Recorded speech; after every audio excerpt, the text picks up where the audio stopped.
secrets buried in the coldest ground.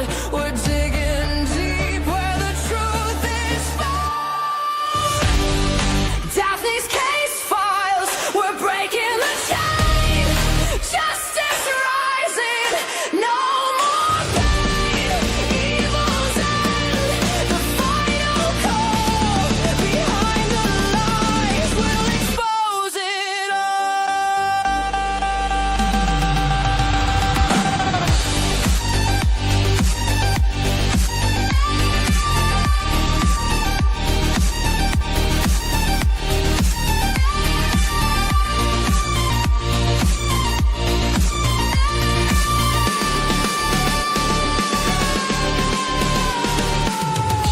Whispers echo in the darkened halls. Faint confessions on the paper walls. Every victim deserves their say. We're here to chase the night away.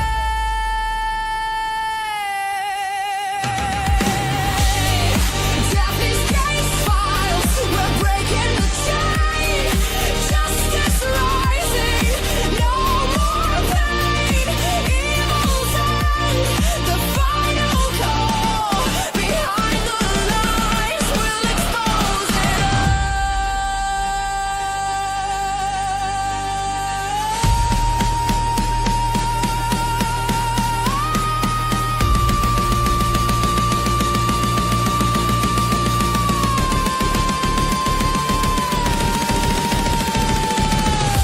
Unseen crimes, they thought they'd won, but the fight for truth has just begun.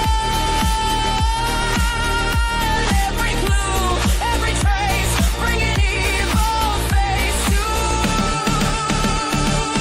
face.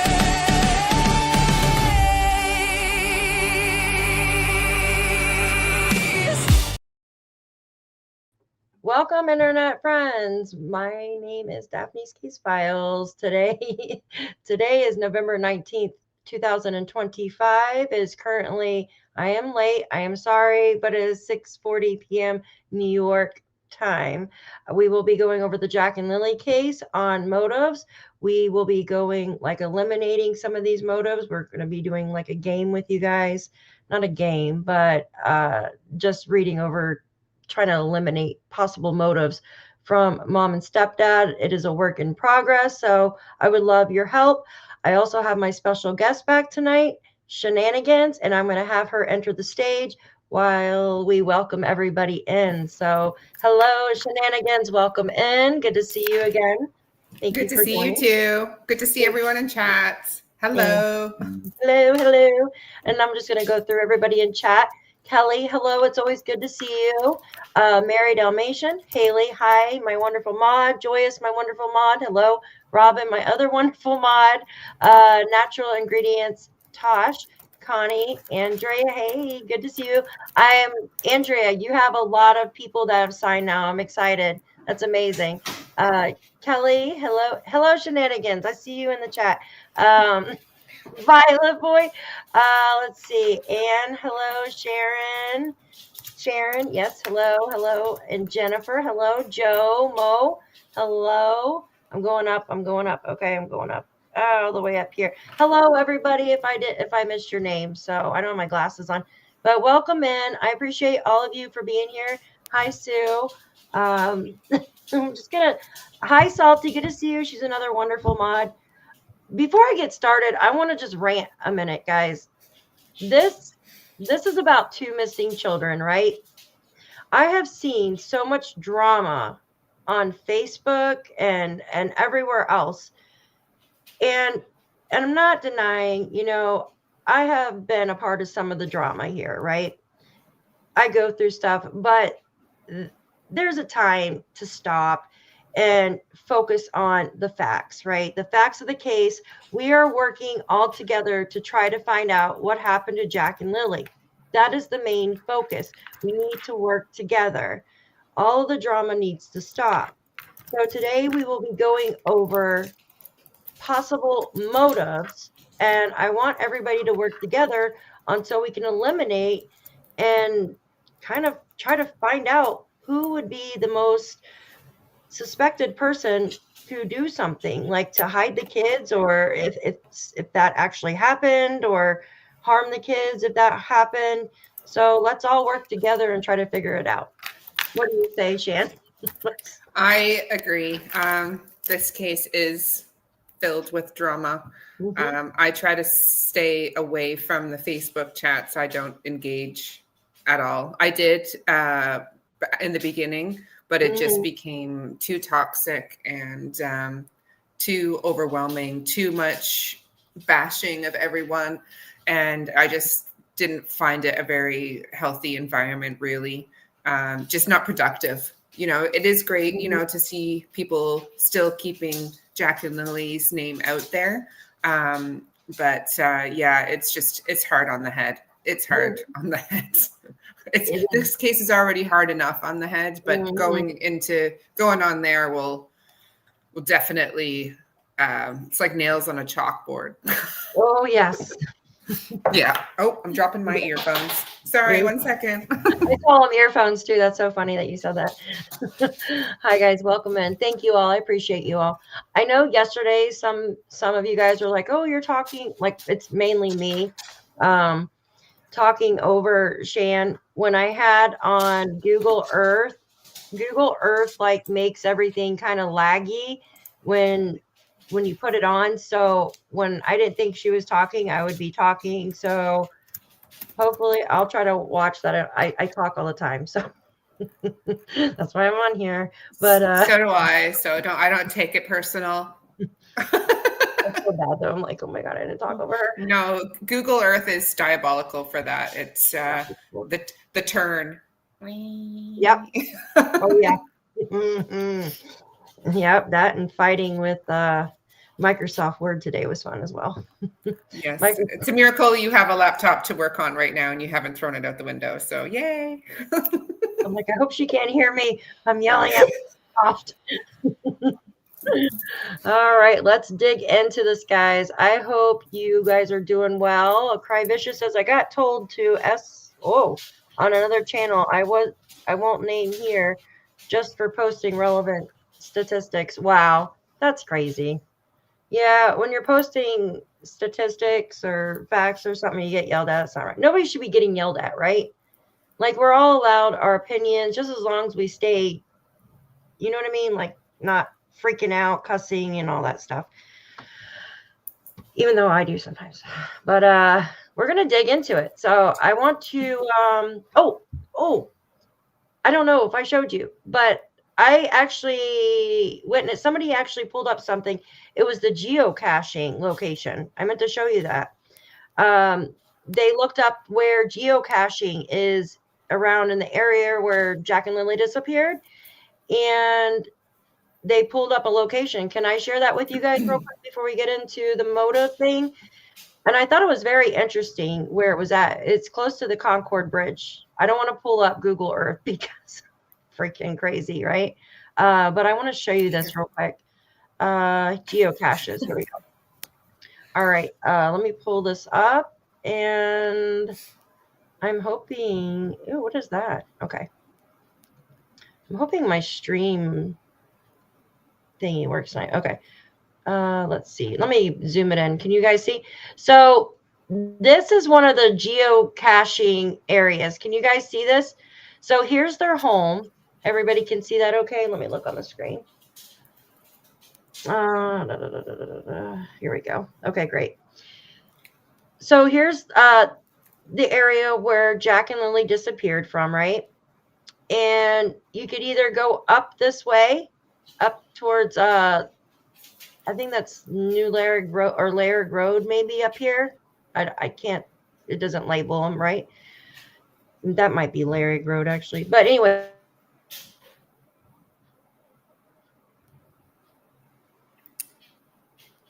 You've stalled out, Daphne. Here. Or go up and then down this way. But I thought.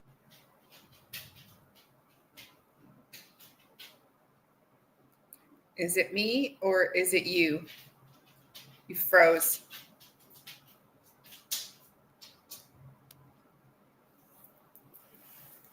I'm going to message her.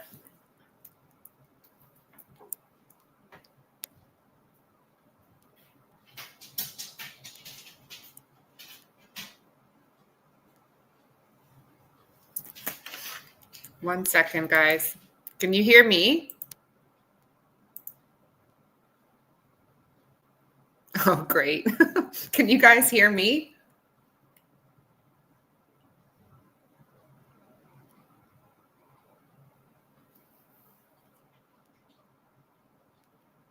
Okay. Well, I'll just talk for a second. I saw somebody in chat was saying about the geocache. What does everyone feel about the geocache? Do you feel like it's got relevance? I hate this computer and the internet. All Welcome right. back. I'm so sorry. I'm like, what happened? I saw your face froze. I was like, can you hear me? Am I still here? Gosh, I was like, what the heck? I don't even have Google Earth open. What's going on? It's like whenever you try to share something else onto, like, bring something onto stage. Yeah. I don't know. Mm-hmm. I mean, Maybe I'm bad luck. no, it's not you. Sue says I'm a nut. I swear, like, I have the worst electronics and the worst internet in the world. But the thing is, I'm running off StreamYard's internet. While you were briefly gone, I asked the chat what they thought about the geocache thing and if they thought it was relevant, if it had relevance. So that's what you're going to see in a couple of comments asking whether they think it has relevance or not. Okay, cool. We'll read some of them. Let's see what they say. I'll start with Robin and I'll just go up. How about that? Pewaniak. I thought it said Weenuk. I won't tell you what that means. Weenuk. Robin says, but underwear and shirts should be tested for DNA. I agree. Any clothing or anything found out there should definitely be tested. I completely agree. I'm going to go up from Robin and then we'll get the ones underneath her if you guys don't mind. I thought my Stream Elements was working. I did connect it. It's working as a chat bot, but it's not working to show other stuff for some weird reason. Pewok says, I don't think it means anything. It was really popular a number of years ago. Okay. Andrea said, date has no relevance. Hi, Angel. Good to see you.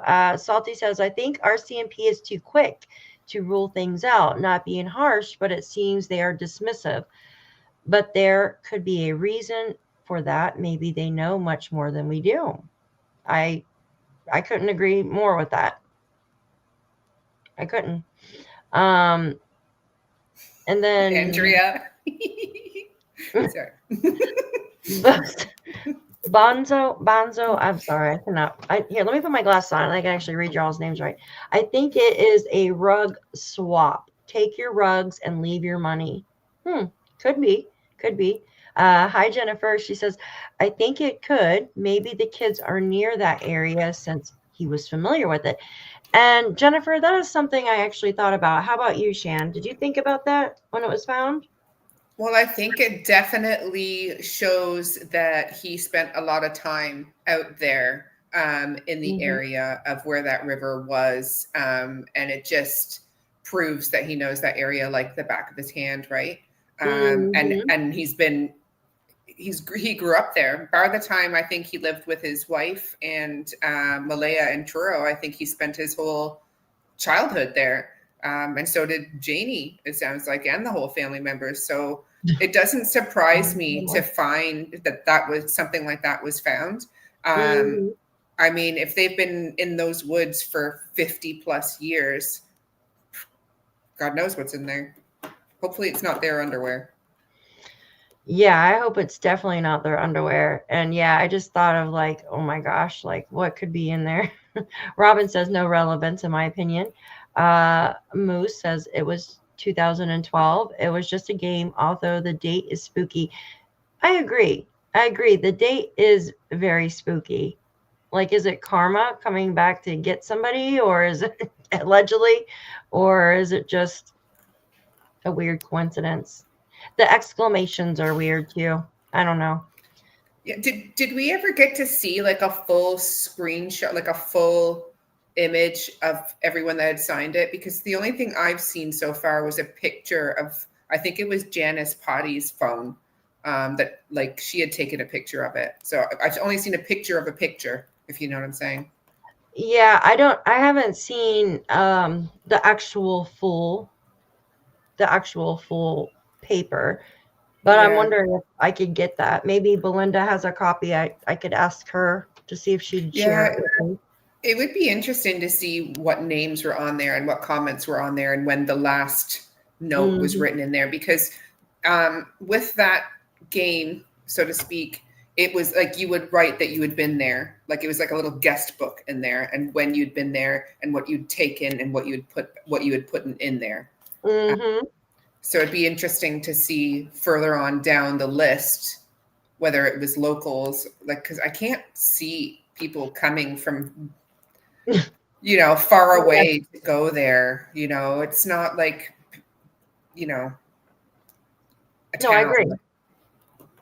I agree. I was trying to read some of the names on there, but I just can't.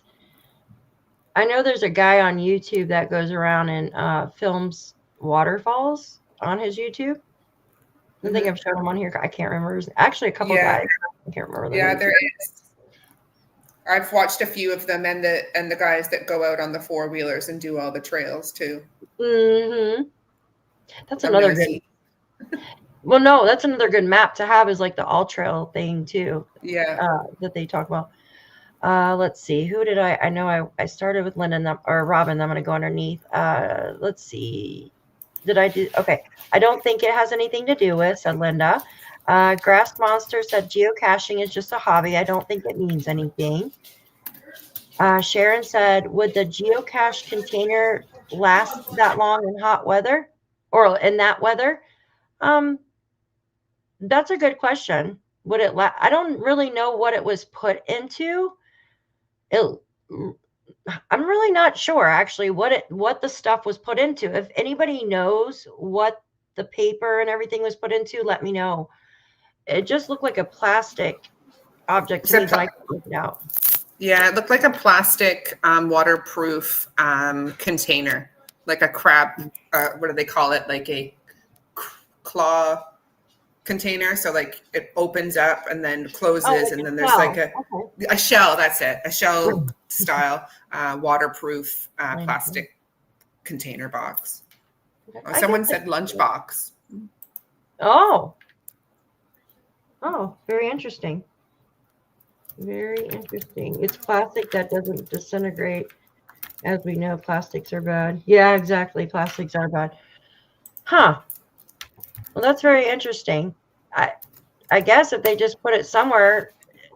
Now, I don't know if it was washed down the river or if it was still in the same place that it was always in. You would think with the wind and rain and snow that it would get washed away. So I wonder if there's some kind of little cubby that it was sitting in. You know what I mean? Like in between two rocks, or maybe on the side of a mine, or I don't know. But it would be interesting to actually know where it was found and where it was originally put, if that makes sense. If it was in a different place than what it was originally put in. Jennifer said, date, in my opinion, is coincidence, but the area could be relevant. Okay. Yeah. Let's see. Go down. Moo says, it had an official stamp on it that would have a date that proves what year it was from. Okay. Yeah, we remember that. Salty says the bicycle. I thought that was weird.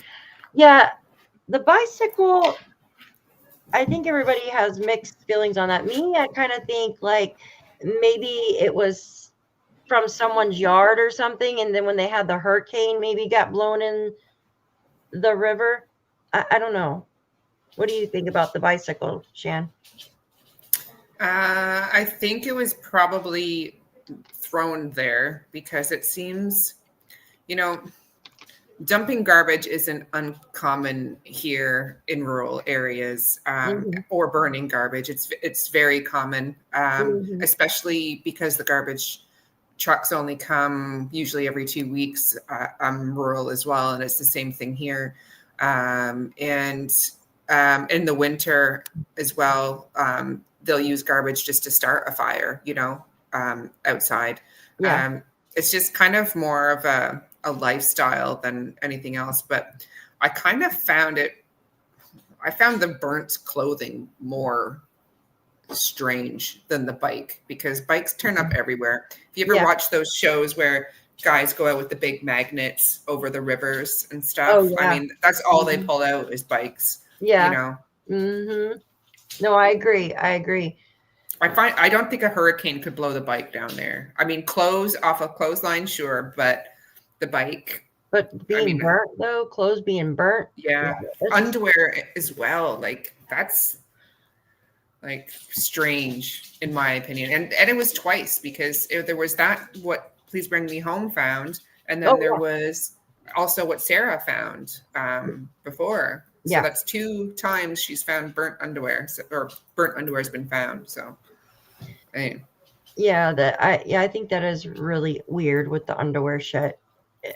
That's kind of creepy. You know what I mean? It's really kind of creepy if you think about it. Because, like, what the hell's going on in the woods, Ugh. Yeah.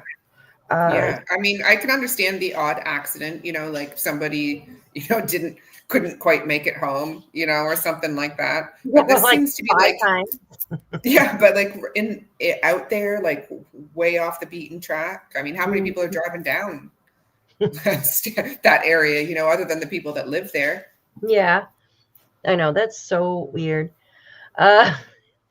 Haley says, do you think that shirt, or they should have took M's word for the shirt they found?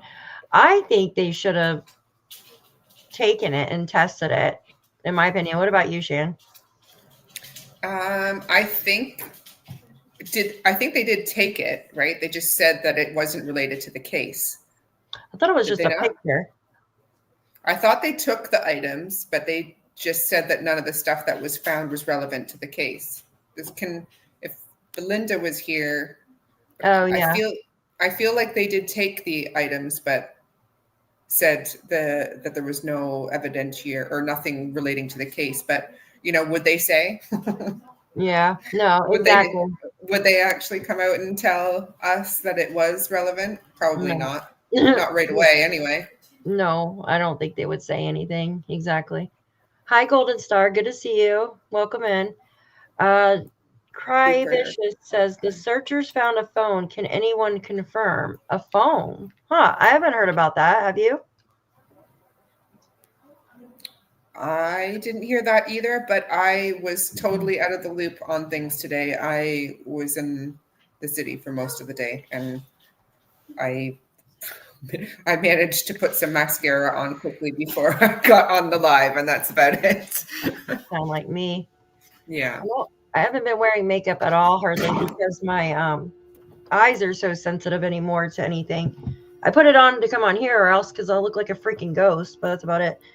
Yeah, same. I look like I have no eyelashes otherwise. I look like I have no eyebrows. They're like gone. I don't know. They're really blonde. Robin says the date is weird, like the Pokemon Go. It's something that got lost in 2014, in my opinion. Yeah, my son used to play that Pokemon Go, but he was in elementary or early middle school or something, I think it was.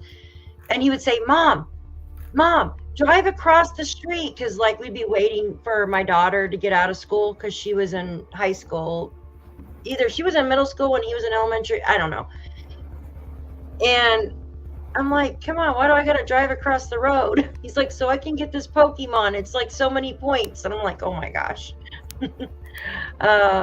Shai said it was released on the media. I believe the news. Are you talking about the phone? Salty said geocache is an activity just like hiking, looking for a hidden object. It could be hidden in a tree or buried, anything. Yeah. Thank you, guys. We're going to go ahead and go over to, I thought I saw a super sticker in here somewhere. Hold on. Yeah, there was.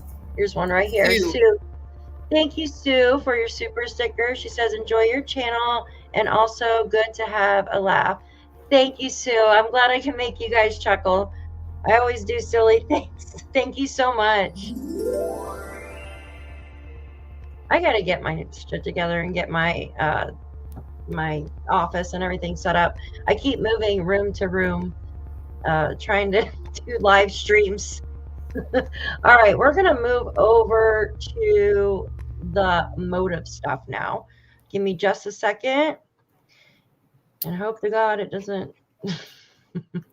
Ooper Pot Pie wasn't Kevin Martin. I think that's the name. Remains found near there. It was near there, about 20 or so kilometers southwest of Landsdowne Station, approximately. Yes, that was Trying to down there answer by I'm way Burnside, behind right? in chat. Yes. I'm way behind in chat. I'm trying to actually engage with people today because yesterday I didn't see like anything, and I think I had family members come in and say hi, and I didn't even say hi. Aww. I'm so bad with chat too. Like, guys, I feel horrible. I'm like, hi, Drippy, good to see you. Streamlabs. So you guys can see I'm trying to hook Streamlabs up, but I want it to show the comments on the screen like how Sunny's does, right? And I don't know why it's not working like that. Streamlabs told Denise to stop spamming emotes. I didn't even see any emotes. I didn't even see any emotes on there. Streamlabs, be nice. It's a work in progress, guys. It's a work in progress, I promise. At least we don't have Nightbot in here being a bugger. I got rid of Nightbot, so Streamlabs better be right. Strikebot. I know, Strikebot, exactly. Jerkbot. All right, let me show you what I have done here. And guys, it's a work in progress. We're both working on it. I just started on this one, so let's see. Can I make it bigger, or can everybody see it? Let's see. Can everybody see what's on the screen now, or they could probably zoom into it, right? Hang on, I'm getting old. I can't see this. Well, I can see it on my end. It won't let me zoom in. Let's see. Here. Oh, I can zoom in on the bottom. There. Whoa. There we go. There we go. So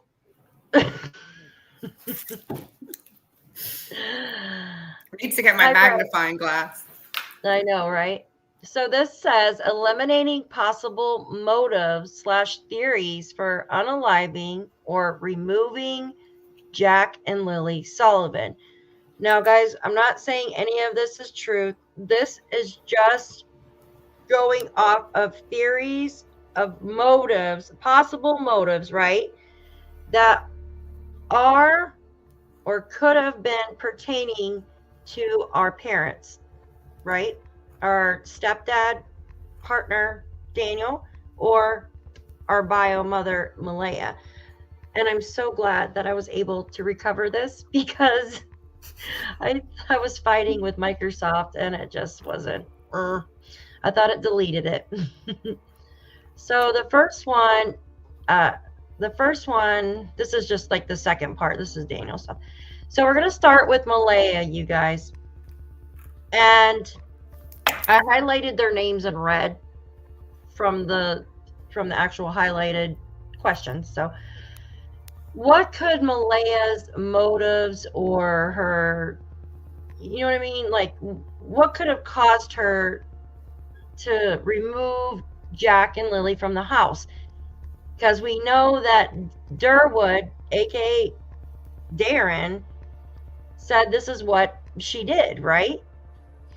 So I put that, you know, she wanted to leave Daniel. We know that is a fact that she wanted to leave, right? We heard that from Durwood. We also heard that from Wade, which is Cindy, Malaya's mother's boyfriend. Cindy is her mom, and her boyfriend's Wade. Jesus, it's like too many characters in this case, I'm telling you. So we heard that she wanted to leave. They even had a U-Haul ready for her at one point around Easter or before Easter or something, right? And I added in, wanted to leave. That could be a motive. So she had to hurt or hide the children to make it easier to leave the house. Could that be a possibility? Could that be an actual motive, right? If Malaya wanted to leave, so we're working on Malaya right now. We're going to go into Daniel in a minute. But do you think Malaya could have hurt or hid her children to make it easier to leave Daniel or leave that situation? What do you guys think? What do you think, Shan? And then have everybody put a 1 or 2 in the chat what they think. Well, I think that I'm in two minds. Like you have the option of whether she hid them or whether foul play took place. Mm-hmm. My theory would be more like because we've heard from many people that she was very mild-mannered. Okay. She was quiet. She wasn't outspoken, wasn't violent, had PTSD, and that was even according to Durwood. So my opinion would be that it would be more likely, in my opinion, that they might have been hidden, or if they weren't hidden, they would, and she's responsible, it would be that they got into, had an accident of some sort, with rugs being sort of on the top of the list, Mm-hmm. or an accident on the property somehow. I know there's been a lot of theories about a dog or something like that, but I'm not really sure that would be on my list because there really was no other evidence. Like they could rake it up, but it would still be there under the rocks, Mm-hmm. and the dogs would have probably still picked up on that. So I would be more of the belief that there was a rug accident, and that she had to go along with perhaps putting them somewhere. That's just my gut feeling on that. I don't think she would have been physical enough with them to kill them. Mm-hmm. With regards to Durwood's theory of them being taken by someone,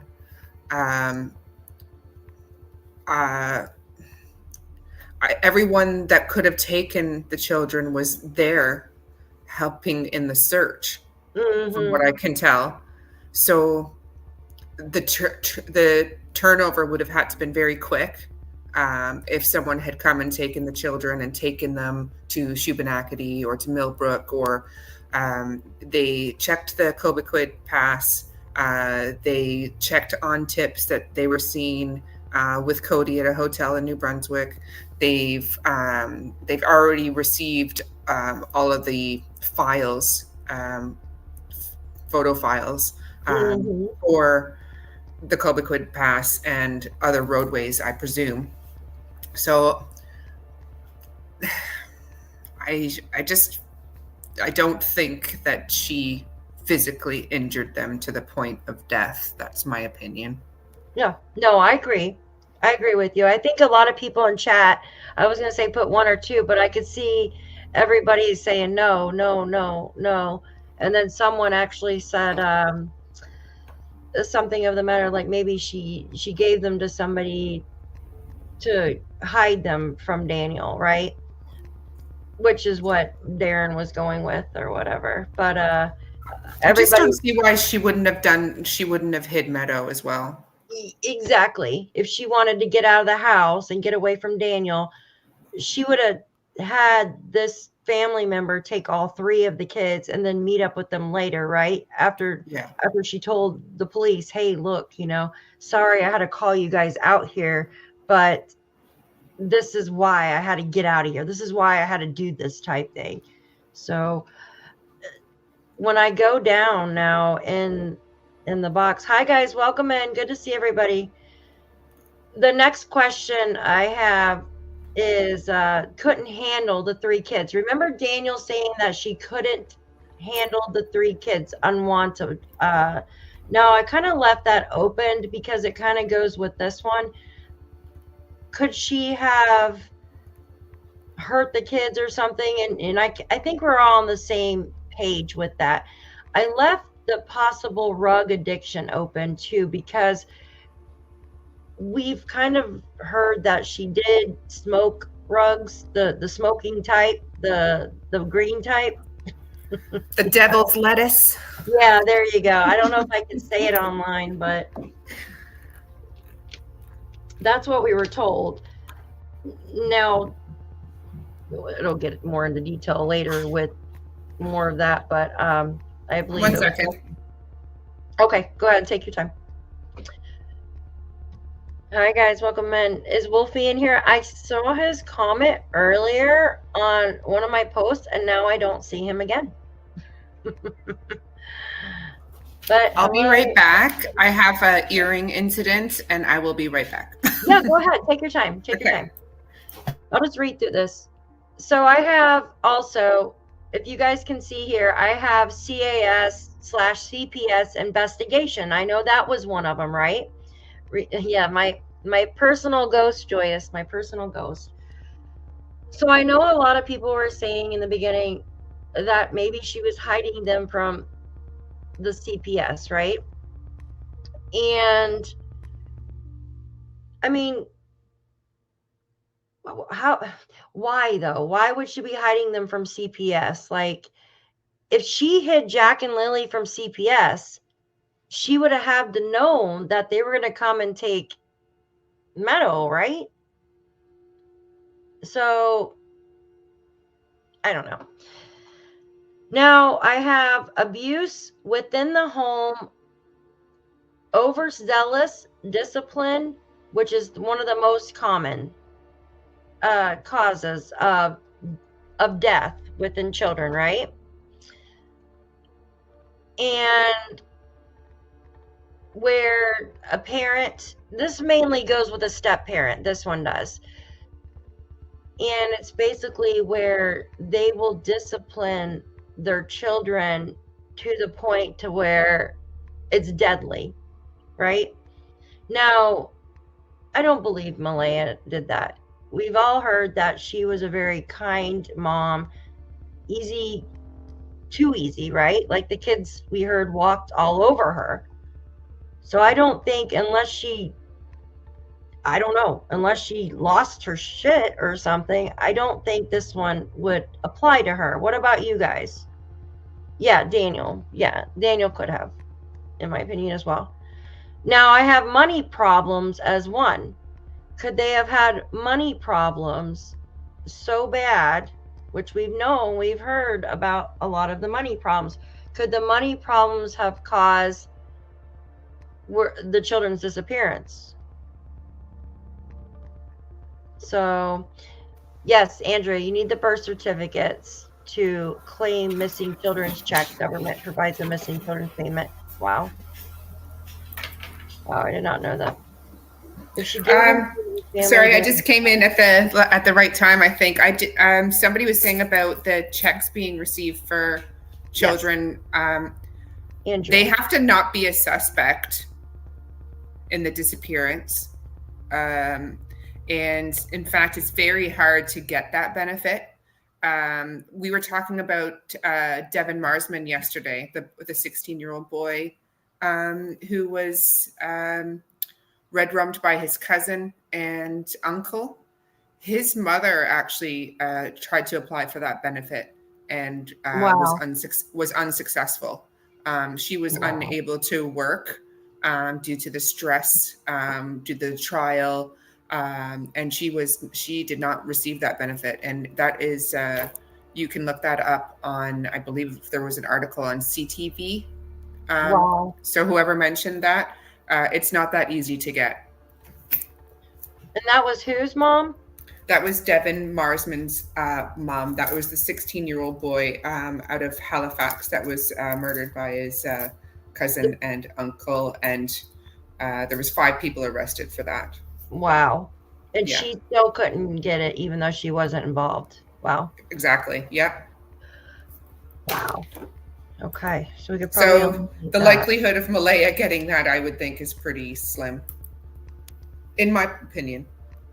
Guys, just ignore Streamlabs. I'm in the process of trying to fix it. Obviously, I'm not doing a very good job with it. I don't know why it's not working like it should. I will have to tweak it tomorrow some more. I was hoping to have it pull up my comments on the screen, but I don't know why it won't do that. So the next, so we had the money problems. Now this is still Malaya, right? It's not Daniel yet. Now we have the altruism, the best interest of the child. Now I added to this one. Say Malaya felt it was the only way to unburden them from the abuse, right? Say they were being abused by Daniel, allegedly. I'm just saying this. I'm not saying he did, just saying if. Would be to unalive them so they wouldn't suffer any longer. Could that have been something right there? Now, a lot of these are actual statistical, like they're listed on the, what a lot of parents, you know what I mean? So what do you... Yeah, it's worth mentioning. I believe she was on, I heard through the grapevine that she was on antidepressants. Okay. I don't know if anybody knows anyone that's been on antidepressants. If those are abused in any way, whether you stop taking them without weaning yourself off or take too many, that can induce types of psychosis, distortions in reality. And there are cases of people that have unalived family members and their children due to their medications. And there was a gentleman, I saw it not long ago, that actually had killed his 2 daughters, his wife, and her mother, all at once after going on he already had mental health issues before. He was a very controlling, abusive beforehand, but then was put on medication, and that he misused them, and that exacerbated his characteristics. And yes, if you abuse alcohol along with that also increases the risk of psychosis and psychotic episodes. Yeah, no, I understand. Some of these medications you just can't stop taking. I'm not a doctor, so I don't even want to say how to wean yourself off or whatever, right? You can't just stop cold turkey, basically, and it can cause other issues, like Shan said. So that could, maybe that's a possibility. I don't know. Mental illness now, we kind of just, you know what I mean? Yeah, so what I meant to say, actually, sorry about to interrupt, about the altruism, that that could have distorted her reality to think that she was doing a good thing by, doing something to the children, that she was doing them a favor. Yep. You often see these women with postpartum depression, you know, sometimes doing things like this, or, thinking that they're a bad mother and they're doing the right thing because the children couldn't live without her. They end up maybe sometimes taking their own life as well. But it is rare, but it does happen. It does happen. Yep, it absolutely does. Guys, please hit that like button for me, please. And if you would like to become a subscriber, if you're just watching from the bushes over there, feel free to subscribe to the channel. We'd love to have you. Cry Vicious, I don't disagree. Girls, settle down over there. They're jumping all over my kid's bed. So another one I have is neglect, ignoring and not caring for her children. So I just kind of like added that in because we were told that Janie always watched the kids when they were outside, right? Janie says, I'm the one that watched the kids outside all the time. And I had to call Malaya. Even Malaya said this in her messages, that Janie usually called her or text her or whatever when the children were outside. And I'm thinking, how do you just let your 4 and 6-year-old just wander outside whenever they want? So it's like they were doing their own thing, right? I don't know. I find that odd. Ignoring and not caring for the children, which could have been that they walked off, right? Like, kind of as well. Now I have another one here. I didn't highlight it on accident. Spouse revenge. Was she trying to get revenge on the bio father for something, or could it be Daniel, right? So this one actually made me think of Daniel more so than Malaya, but I added it in because it, you know what I mean? Could be, right? I'm based on comments made by her family, and I guess they are biased, but then Darren, who also came out and said these things, Daniel didn't seem to have a lot of time for the children, a lot of care and love, or not as much as Malaya. It sounds like we heard that Jack didn't like Daniel. We heard that Daniel picked on the children. We heard that he was more of the authoritarian. But I suppose if she is a vengeful, spiteful person, and say she were to hide the children and then blame Daniel for doing something nefarious, I could see that possibly. Unlikely, but possible. Yeah, when I look at that one, it's more like Daniel, in my opinion. All right, now we're going into Daniel. And everybody's been waiting. So I have Daniel Martell, the stepfather / partner, is what she called him the last time that she said anything. You know what I mean? The first one is rage, bitterness, and resentment. So if mom was deciding to leave, talking about Malaya, say she was deciding to leave, I added this in because I kind of think this actually happened, but it's just me. Malaya was trying to leave, and she was planning on leaving. She was making these plans Thursday, right? When they got home from their little adventure. You guys remember that? And I feel that maybe this did happen, where someone like Daniel overheard the phone call between Cindy and Malaya, and maybe Malaya was making plans to leave Daniel, right? And this wouldn't really have any, and he reacted on that. It caused a big fight Thursday, right? Caused a big fight Thursday, and all hell broke out. That's all I'm gonna say. All hell broke out. So,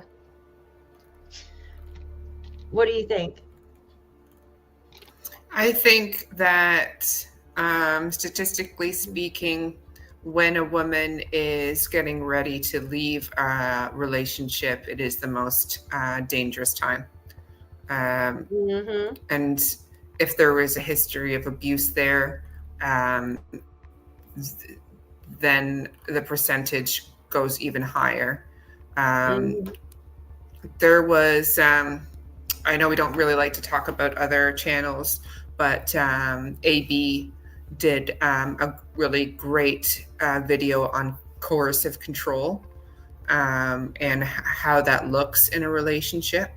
And usually it starts out quite small, and people are over time sort of brought down.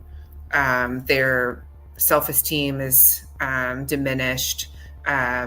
They're slowly sort of made to feel like they're, incompetent. And some of the language that's been used by Daniel kind of leads me to feel like he does have like a superiority complex a bit. He makes Malaya seem that she's incompetent she wasn't able to handle the 3 kids, that if it wasn't for him coming home for work several times, that she wouldn't have been able to handle things. And Janie does the same thing too, with saying, the kids, I watched the kids all the time. It was always me that was watching the kids. So that might lead down the path to some motivation for Janie as well. But yes, coercive control, it doesn't look like anything from other people, from outside, unless you're spending, the only people that would have known other than Malaya would probably be anyone she's told, and Janie would have known. But something kind of tells me that she's quite into controlling things as well. So his friends probably wouldn't have noticed. And if his friends are like the ones we've met and heard about, it's likely they engage in the same sort of behavior, in my opinion. Yeah, no, I agree. I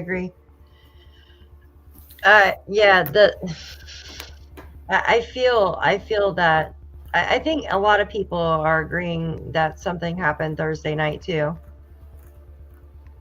A lot of people. There's just so many holes in the Thursday evening timeline, with the bedtimes, being mentioned at 8 o'clock, then 9 o'clock, then 10 o'clock. And one thing that always stuck out to me was like, if the children were the only listened to Daniel, how did you get them to bed that night? Because he was outside working on the fence, right? So she had no problem putting them to bed that night while he was outside working on the fence and she was raking the driveway. So it's like, which is it? Yeah, no, I agree. That's weird there too, because you guys are welcome. I see you guys. I thought that every mod could slow the chat down. I'm sorry. I didn't realize that it was just a I don't know. I don't know what I'm doing. The thing with him telling the whole working on the fence and shit, in my opinion, I think that was so fabricated. But the only thing that I believe out of that Thursday night was Janie did have a rake or a shovel in her hand. And I'm sorry, that's my opinion.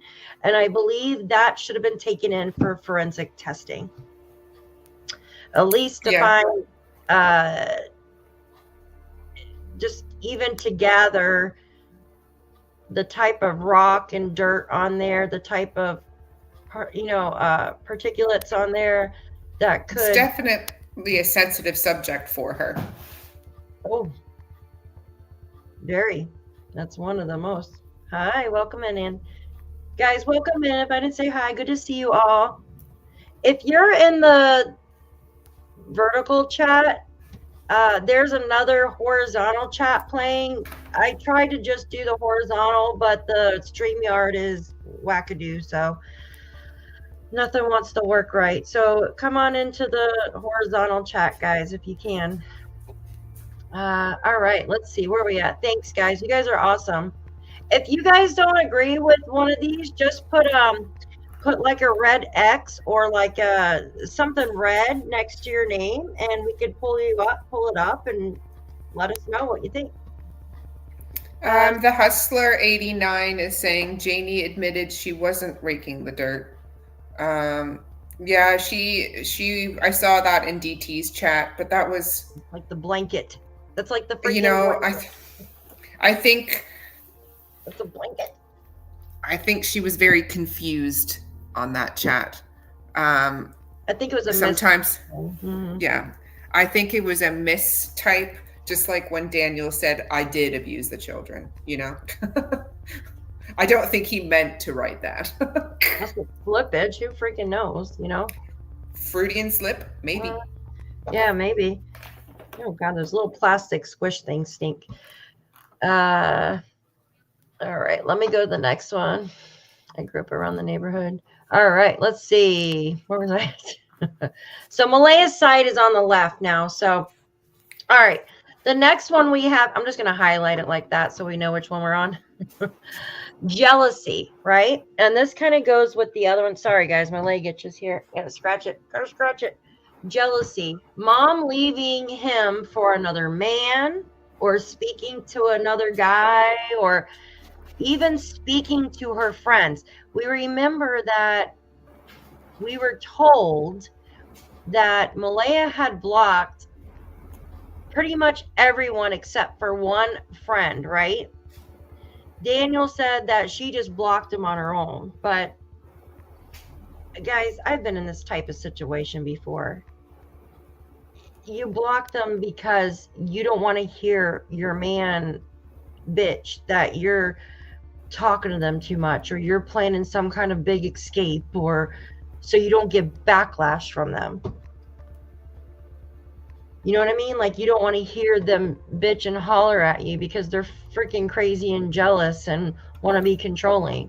So you try to just be like this perfect person that can't move and walk on glass. I think it's quite clear too that Cheryl and Haley are quite outspoken and vocal.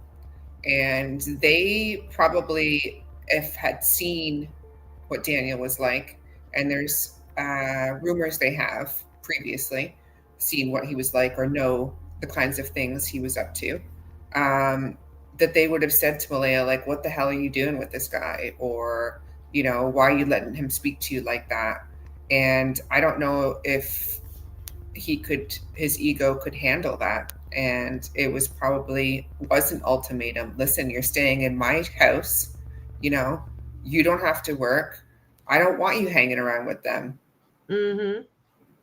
You know? Yep. Yeah. I'll look after you. I'll look after you. Yep. Yeah. And then when she started, I know someone mentioned she got her own car. Patty made sure that she got her own vehicle in her name. You know, and maybe he was beginning to see the loss of control, you know, and he was used to having the control. Yeah.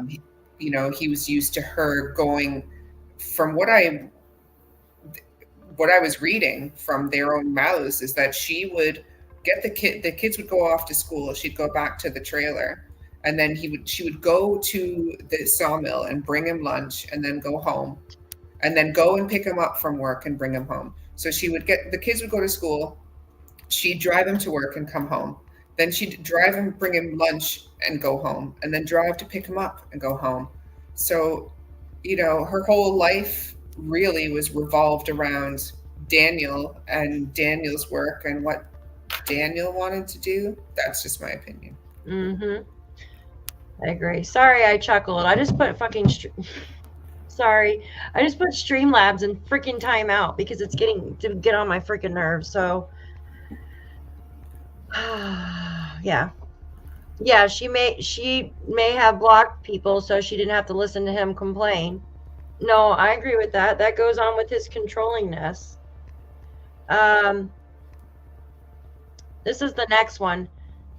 Child maltreatment or death abuse. So abusing for misbehavior.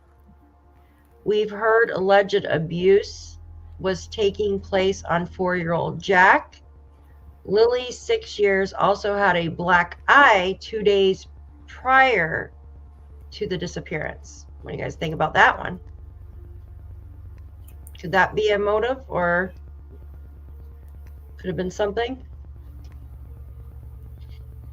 Well, I think it's obvious that, the children had signs of neglect and abuse. The school showed Belinda a picture of Jack with a black eye. Daniel said that Lilly had a black eye. And I believe he said they had many black eyes.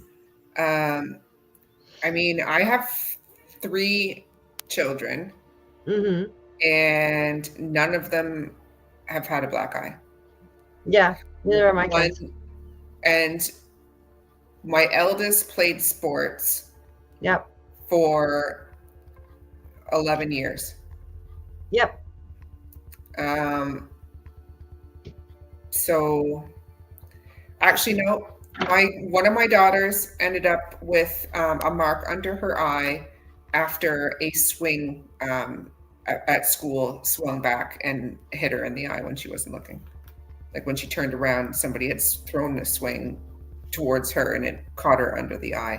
But I mean, like by parents, yeah. Like my kids never had a black eye.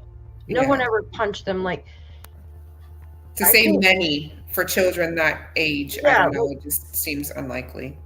I'm trying to think of like, well, my son was in football, basketball. They were both in softball. They never had any kind of like black eyes or anything like that. And not just talk about one, like they've had multiple, we were told, multiple black eyes, guys. Yeah, once though, like from an accident or something. We're talking about multiple too. It's crazy. I had a black eye and a busted lip once, but that was because of daycare. Well, the black eye was from throwing something up in the air and it hit the ceiling fan and came back down and hit me in the eye. Stupid. But that's what I get for throwing stuff in the eye. Yeah, I mean, if you get a softball or something like that, that's understandable, right? I mean, I always seem to get hit in the head and shit. Robin, I put Streamlab in timeout. Yeah, he was getting on my nerves.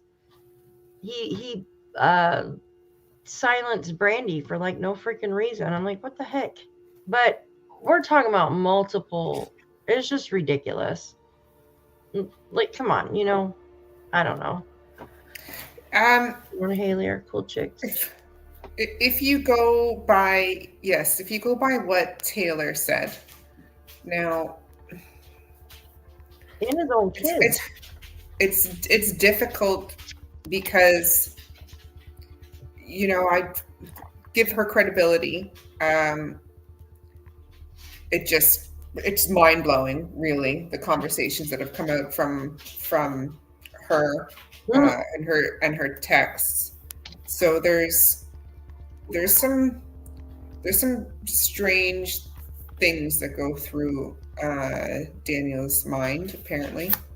So you mean the sexual frustration or whatever? Yeah, that's weird. Yeah, that's weird.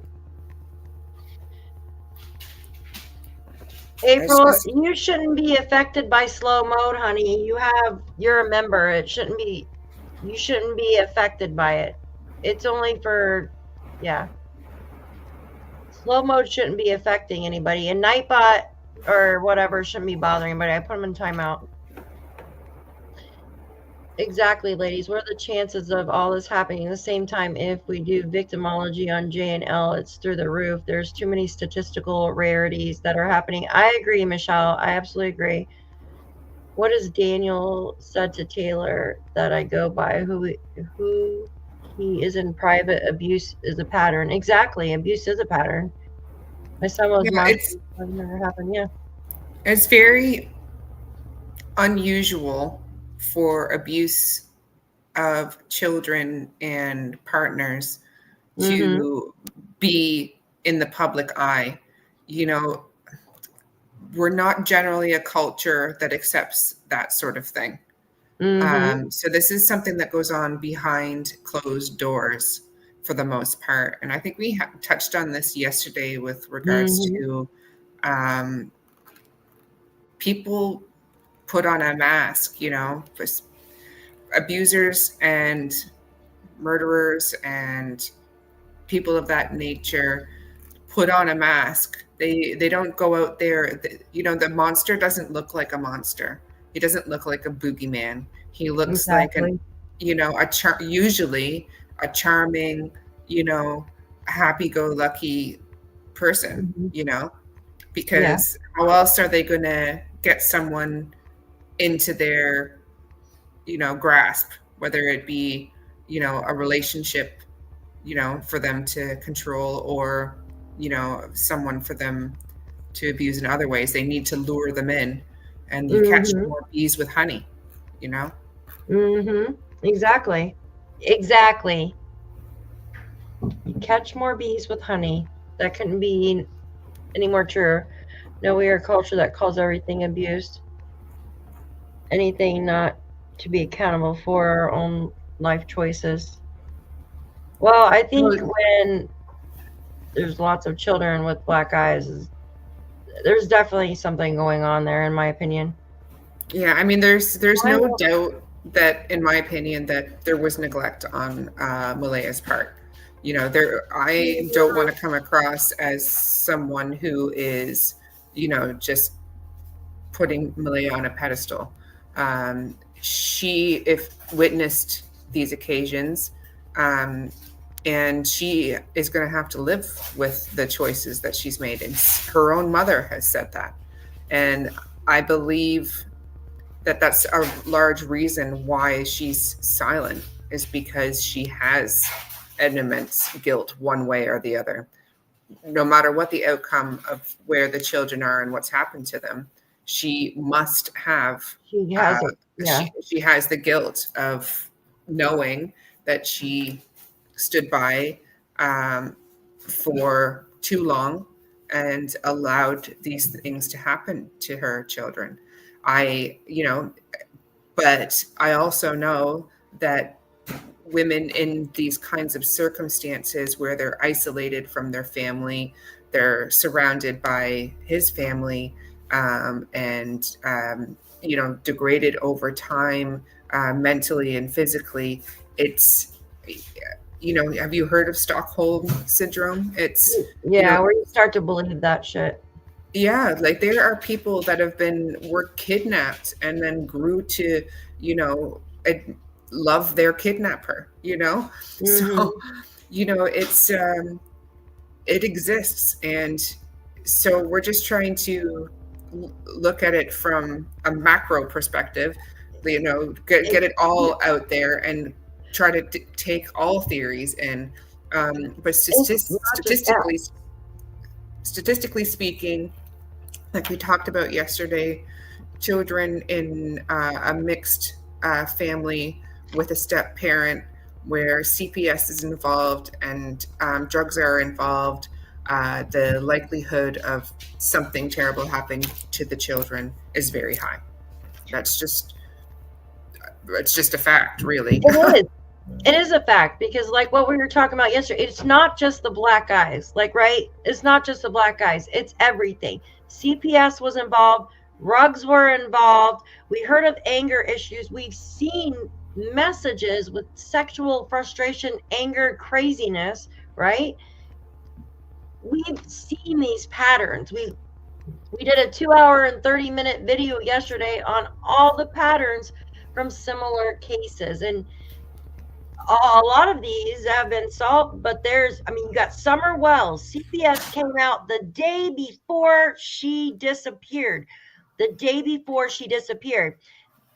Allegedly, the parents were on drugs, right? It makes me so mad, guys. It makes me so mad that this just goes over like people's heads. Like, there's so many similarities in these cases, and it's like, holy hell. Like, in my opinion, these parents are not saints.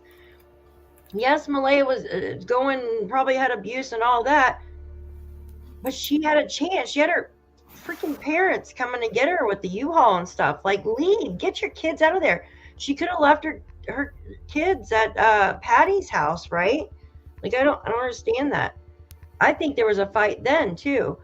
But the thing is, there's so many similarities in these cases, and we know how they have turned out. So just Sebastian Rogers, 3 CPS. He went to his teacher. CPS came out. He's gone. Poof. Right? Same Summer Wells. CPS came out the day before. Gone. Poof. Don't know where she's at. And then we know what happened to poor Jaden. Emmanuel, his bones have still not been found. Like, where's Emmanuel at, right? Same thing. CPS, abuse, nothing. Sorry, I get fired up. I get so mad. It's just crazy to me because the signs are there. The signs are there. We have Mr. Hemi, I know it seems like we are just, like I said, he says, poor abused Malaya. The thing is, as a man, you don't quite grasp what it's like to be a female in that sort of situation, because it's very rare that the shoe's on the other foot. But in many cases, like we've said, you know, with Summer Wells, with Sebastian Rogers, with I'd like to use an example of where the child has been found. Like, for example, who was it? Ethan Lewis was found in a shallow grave. Jaden Spicer was found in a shallow grave. Renee by their mothers. You know, their mothers participated in that. Stepdad. Yeah. Yep. Yeah, and we totally understand. We totally understand the frustration of it appearing like it's always poor Malaya. We're just statistically speaking that usually the way it goes is the mother's not always involved, and that there is a pattern of abuse. But in this situation, you know, that's why we're discussing it, is to get everyone's feedback and to bounce theories off others, because you don't want to be blinded, you know.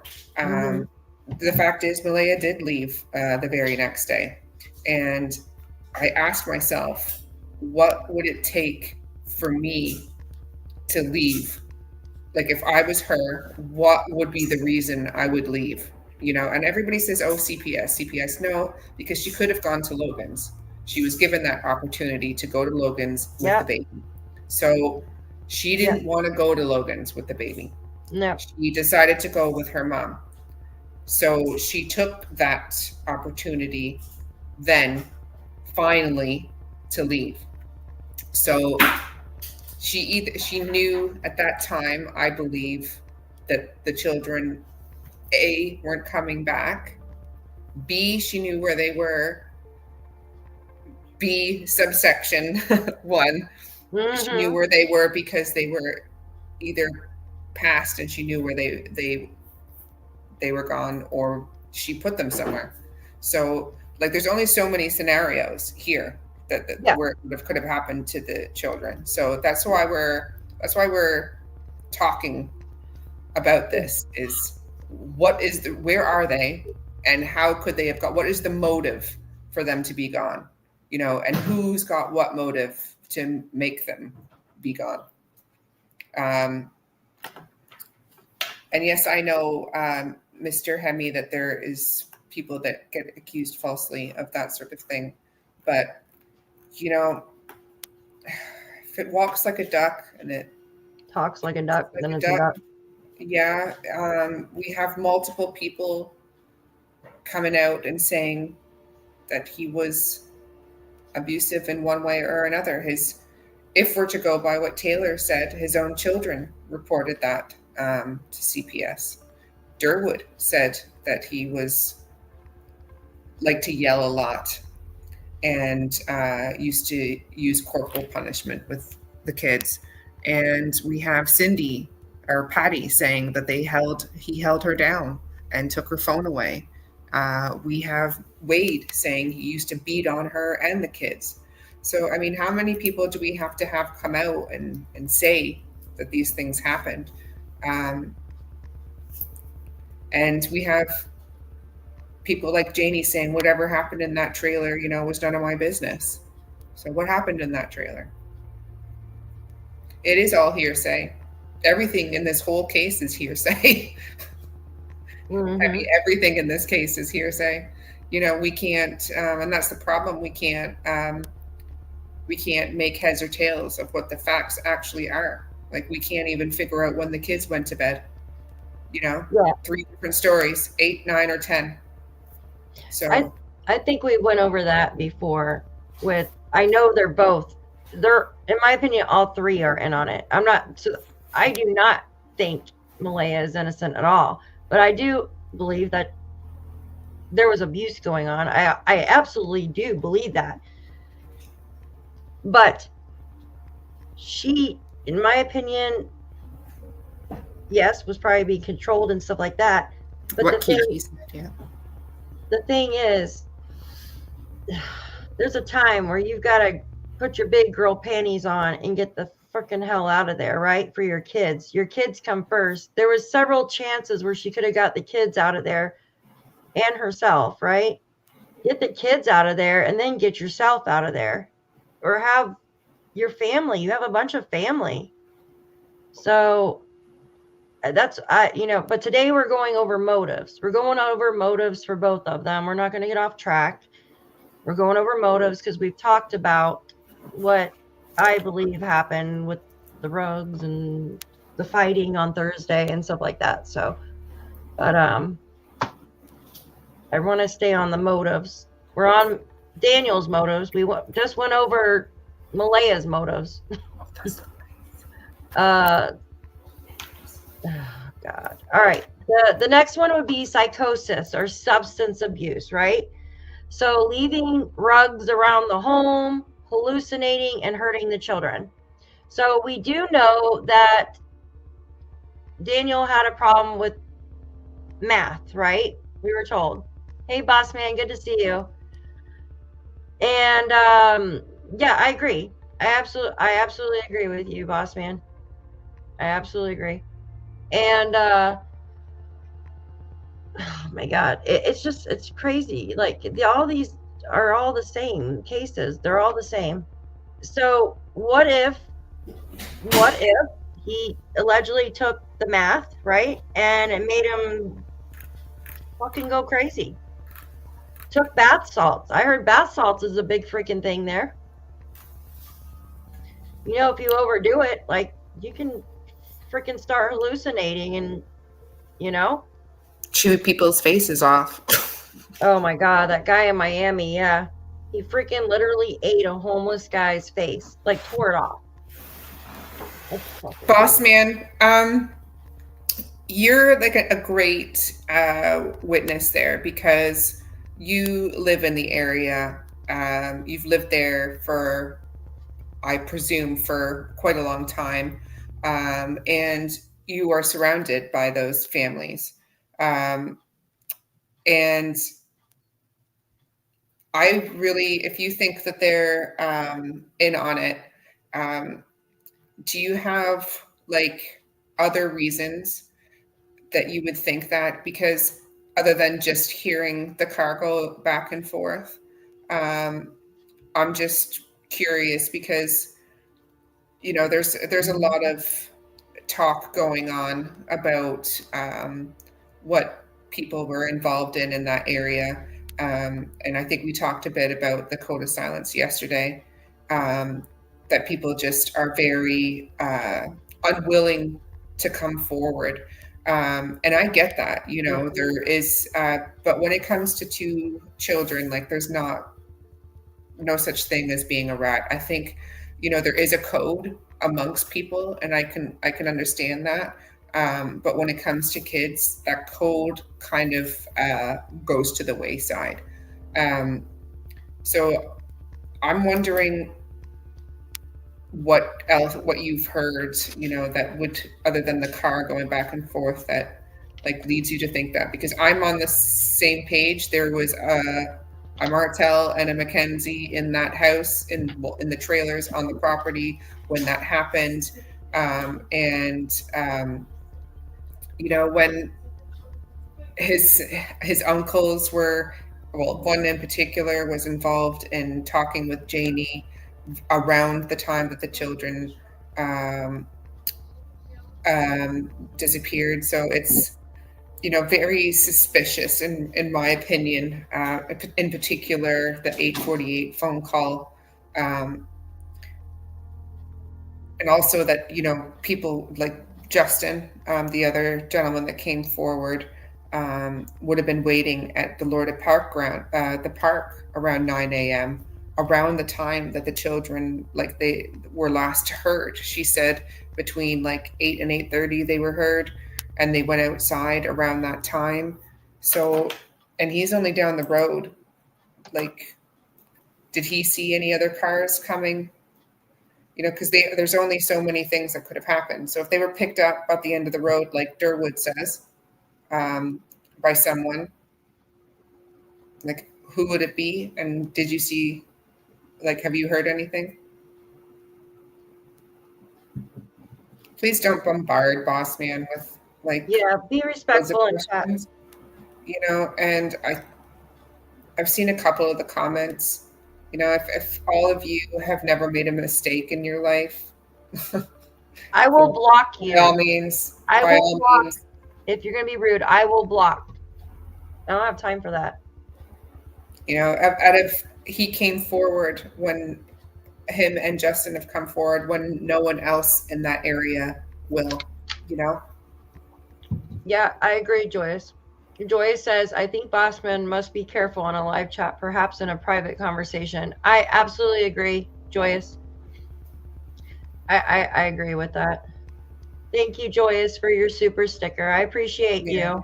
Thank you. I just appreciate you being here, Bossman, and putting in your 2 cents. That's all, because all we hear from is Daniel and Durwood, and we heard from Janie a lot, and it's just nice to hear someone else's perspective on the situation.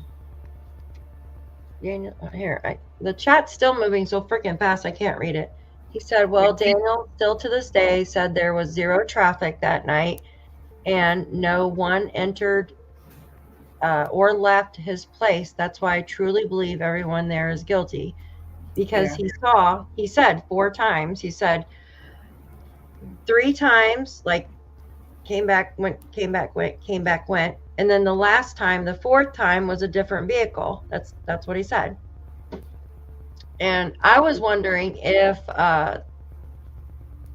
he was probably at work though, but if he actually witnessed Daniel that morning leaving the house, saying that he was looking all around for the kids the Friday morning. Excuse me. In Vision 42, you have to be careful with how you interpret things. Words are open for interpretation. The RCMP didn't say there was no traffic. They said they couldn't corroborate it on video. Doesn't mean it wasn't there.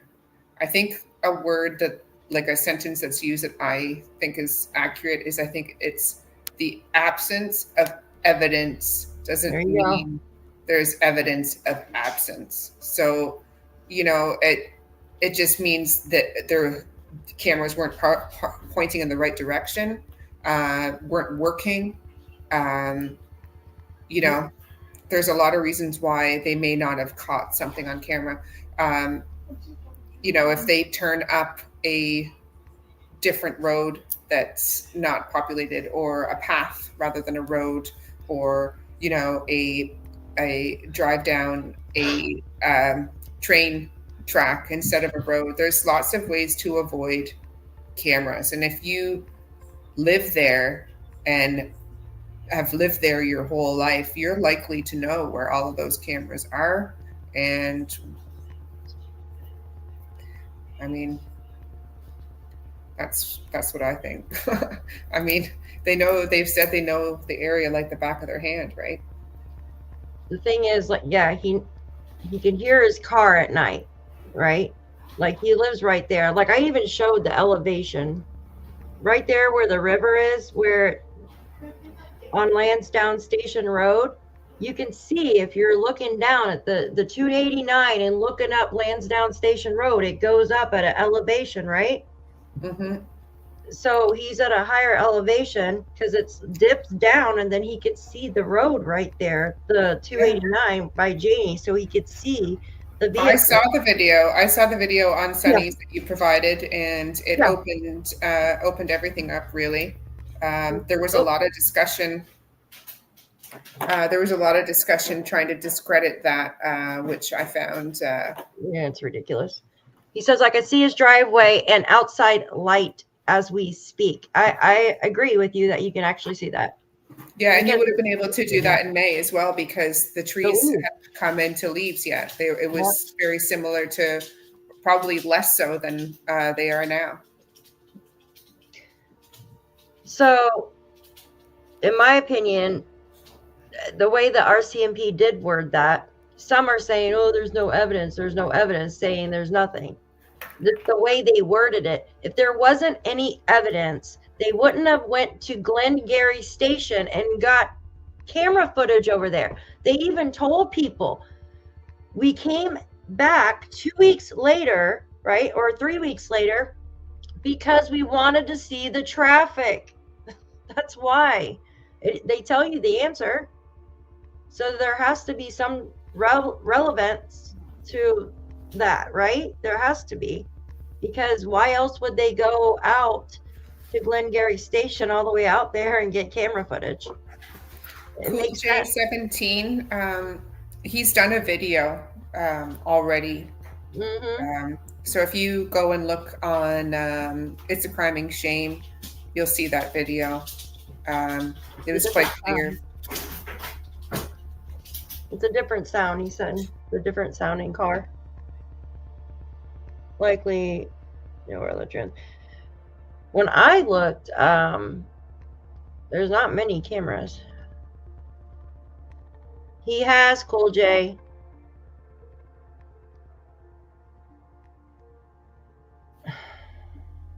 Pull it off. Yes, no cameras doesn't mean it didn't have. Exactly, Robin. To be fair, they have no evidence of any scenario. So, well, they have to have something. They were trying to eliminate vehicles from that area, right? So they got all the camera footage they could, all the Ring doorbells, whatever they have, game cameras out there in Glengarry, and they wanted to eliminate a vehicle that doesn't belong, that shouldn't be there at that time of night or whatever, right? Yeah, I would be curious.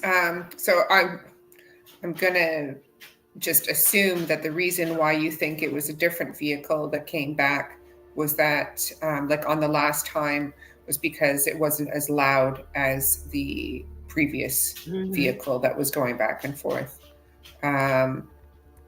So I'm going to assume that's the reason why. If you want to correct me on that, then and also it was a 5-speed, right? Yeah, because it was quiet. So the first car was a 5-speed, and you would hear it go, you know?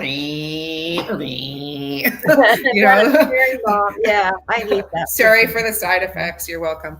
But that's what changing gears sounds like, and if it's got like a hole in the muffler, or yeah, if it's got a hole in the muffler, then you're definitely going to hear it. What a lot of people do here is actually put a hole in their muffler on purpose to make it sound loud, especially the younger guys, because they can't afford the kit, so they just drill holes in it. Let the damn salt on the roads do that for you. Well, they'll do it here. Just take your catalytic converter off. Well, I mean, I guess if you guys have inspections, you probably can't do that, but I'm assuming inside, but wasn't there and don't. Oh, she's talking to someone. Because it was quiet. Exactly. It's common sense. Like, it's quiet, right? That's what I try to tell people. It was quiet. The other one was loud. Thank you, Joyce. I gotta ask, how are you finding it? Like, you look like a guy that can handle yourself and doesn't take SHIT. But how are you finding it now that everything has gone on? Do you feel intimidated being there? Like, how do you find it now? I'm just curious because because you have children and you got a wife, you know, it would just be unnerving for me, you know, as a parent. I thought that too. I'm going to answer Michelle's why you just asked that. I thought that too. I thought maybe they were using a loud vehicle, so another vehicle, a quieter one, wouldn't be the main focus, if that makes sense. But I don't know if they think like that. You know what I mean? If he would, whomever was driving would think like that. Like, use the focal point as the loud car and then use a quieter one for transportation, you know what I mean? Transferring, if that makes sense. Always the Civics, yeah. I had a Pontiac G6 GT a long time ago, and God, that car was a piece of shit. And I had cut the catalytic converter off, and it was really I used to like fast cars and yeah. Now I just like big cars, big vehicles. RCP, no. Yeah. All right, let me go down. I'm way behind in chat again. Okay. Yeah. Oh, four-wheelers, I mean, depending. Some four-wheelers are loud, some aren't. Now, there's like this asshat that lives down the road from me, and he'll ride the four-wheeler around, and it's fucking loud. Excuse my language. Because I'm in the mountains, so it echoes, right? And he'll do it like right before dark. I don't want to punch him in the head. But did we pause again? I don't think so. I see the chat moving in the corner of my eye over here, but I don't see it moving in. Oh yeah, neither do I. Not as quick as. Oh, now it's moving now. He probably has to freaking wait. He has to wait a minute to post. Hold on. I'm sorry. I think. Hold on. Or is he a member? Hold on. Is he? No, he's not a member. Let me take off. That's why. I'm sorry. Here, I'll just take it off for a minute. There we go. All right. Slow mode's off. Yeah, it's on slow mode a minute. So that's why it's probably getting aggravated because you have to wait a minute to freaking post. I'm sorry. We have to do that from time to time because some people come in the chat just to call us effing idiots.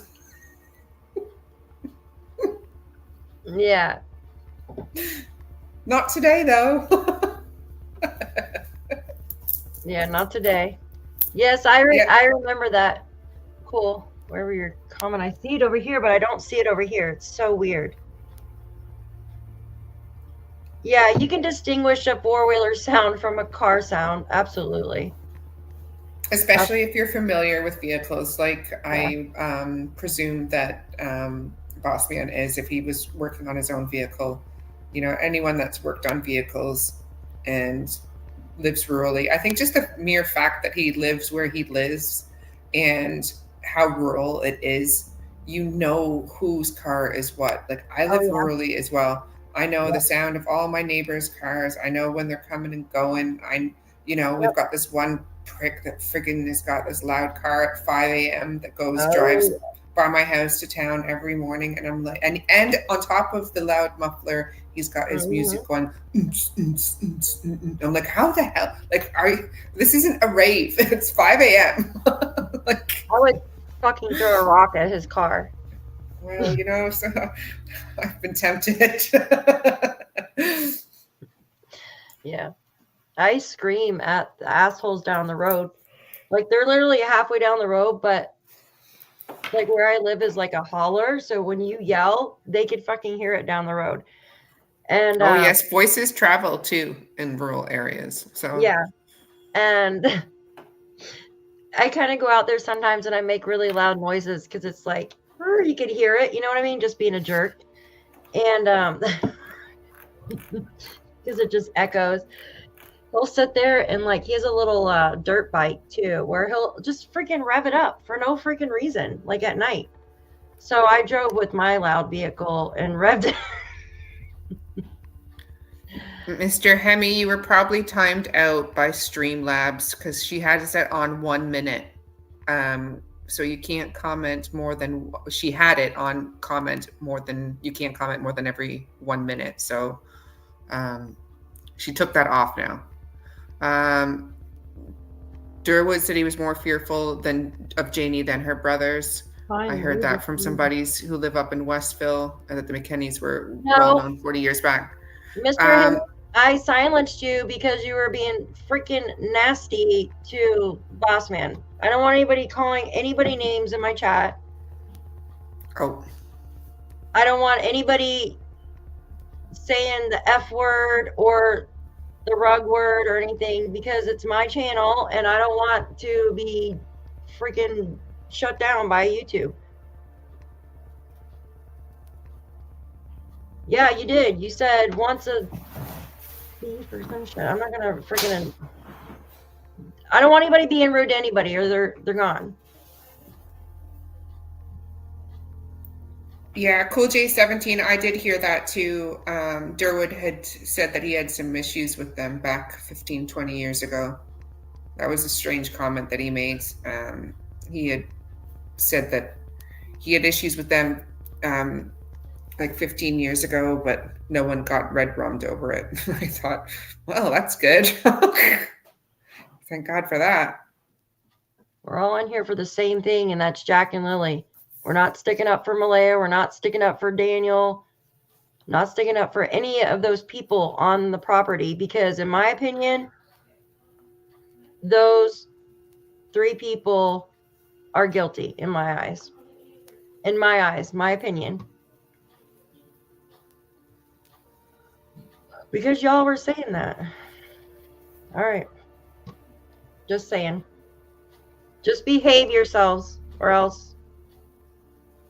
All right, can we get on with the friggin' thing? We were at what? Control. So the last one is control, right? Or no, lack of emotion. A lack of emotional bond. Children, the children are not his biological, so he didn't care about their well-being. Which, I mean, it seemed like he stuck up for them more than, like, spoke for them more than Malaya did. But, like, it seemed like Janie seemed like she watched them more than anybody else, but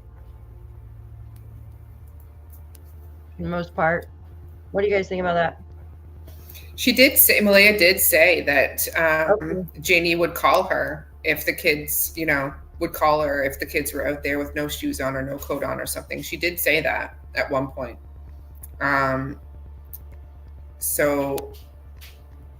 But she didn't that morning. Yeah. So that was. Yeah. Exactly. She didn't that morning. Why? That morning she didn't text Malaya. That morning she didn't go to the store with her brother. Why? She decided to go back for a nap. Yeah. Exactly, Salty. Rugs changed people. The person you might have known is not the brain in charge when the addiction is active. Absolutely. That's absolutely 100%. Why? text. It's come twice. I don't understand why Daniel would have had to go to Narcotics Anonymous if he wasn't using drugs. He was. That's what they said. Yeah, that. because he has said that he's used it in the past, but by no means, what did he say? Something about I never. Doesn't have a problem with it. Yeah, and he mentioned psychosis at one point as well. That he didn't get psychosis, and I thought, well, I don't know. I don't have experience with mathematics, so I can't speak for that. You know, this one is I don't. control. You don't have experience with mathematics. But yes, I think the control aspect, like we had touched on, she seemed to have her life revolved around what Daniel was doing. She wasn't working. He was, and she was responsible for getting him to and from work, picking him up at lunch. So Jeannie said, oh, she had a car. She could leave whenever she wanted. And it was like, well, in between her driving back and forth to Savoy, I guess. Or Savoie, depends whether you say it how you want to say it. Yeah, she just got the car April 1st. Remember? April Fool's Day. That's weird. Yeah, the wrench on the door, Esley, yeah, that was paranoia in my opinion as well.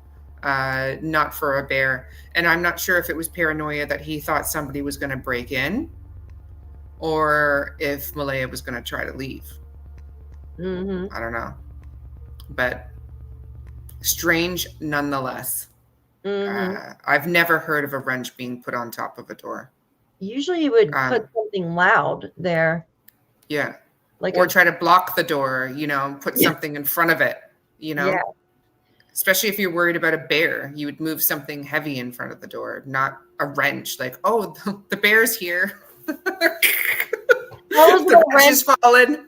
How was the wrench gonna freaking wake him up or wake Malaya up when they're all freaking dozing and the door didn't even wake them up when the kids went out the back door? That has to be something there too, in my opinion. There was other doors. That was the other thing that bothered me, was that there was other doors. There was there was another door in the back. It wasn't just a sliding door. The steps were all cockeyed though on there. Like if you walk a little to the left, you fall off the fucking steps. Yeah. They fixed it after though. Jesus Christ. Makes me wonder, did they actually go out that door and move the steps so it made it look like the kids left out the sliding door instead? Yeah. So they wouldn't check the door with no steps.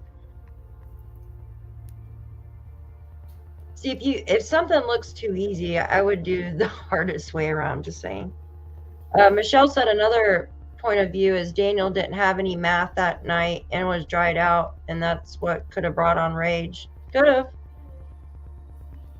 Usually people, if they're going through withdrawal, they're usually tired and stuff, aren't they? Or sick or... I don't think that was the case, though, in my opinion. I don't think he was dried out. Because I think they just got paid on the first. People were saying, like, was that like welfare day or something? I'm not sure. But yeah, there was a lot of driving around in town on the Thursday, and part of me thinks that was picking up or dropping off. One of those stops was picking up or dropping off.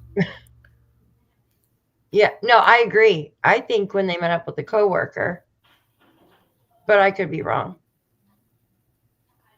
Shirley Robinson, Daniel went out of his way to prove he was innocent. That usually means he is guilty of something. He doesn't want to come out in the public view. It does appear a lot of the time that he tries to get ahead of a narrative. But, you know, it could be like my biasness because I've like followed so many cases and where people have put themselves in the spotlight of things. Like I think Ian Huntley, we brought up yesterday, which he was responsible for the Soham girls in the UK. He did interviews. He helped in the search. And there was... who else were we talking about yesterday? There was Sasha for Monkey, who put himself out there as well. So it's not uncommon for people that are involved in something like this to try to convince others of their innocence. Oh, please bring me home is live right now. Do you want me to show it? Oh yeah. You guys want to go watch the Please Bring Me Home? Okay, hold on. I forgot. Thank you guys for being here. 9:30. Jeez. I was 8:30 there. Hold on. Shit. Bear with me. This is we Please haven't Bring missed any. Me Home. He's talking about the search, guys. I'm going to go on my phone and look at the I'm running comments. pull up 'cause on I'm the sheet. nosy. I don't know. Here, no, I just rewind it. Hold on. Good thing I was done the presentation this time. I'm going to get the questions up from, Hey, look, watch. from what y'all were asking before, okay? I'm live Yeah, I streaming did end the video by accident. you. Come on in, everybody. Hi, Damie. How many? This is 4. If anyone's keeping count, this is my 4th video tonight. Okay, let's see here. Get back to. I'll pull up the questions that I can see here. Okay. I just told him I was live streaming him. 350. That's good, boss There man. we go. That's good. Yeah, no, I agree with you. I would beat the shit out of somebody if they tried anything with me. Okay, let me go here. Why are you looking up, Shan? Are you frozen? 2 seconds, guys. I'm just going to get to your questions here.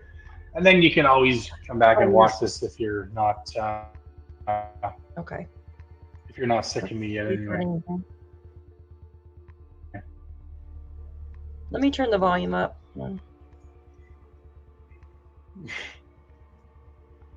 How do you turn the volume up on this? Oh boy. All right, it is. Okay, I guess I'm gonna start. Yeah, I'm just trying to look for. Hold on, guys. So we're not the ones that show the parents the clothing. RCMP does that. We trust their judgment. Am I still live here? Yes, I'm Okay. watching you. Okay.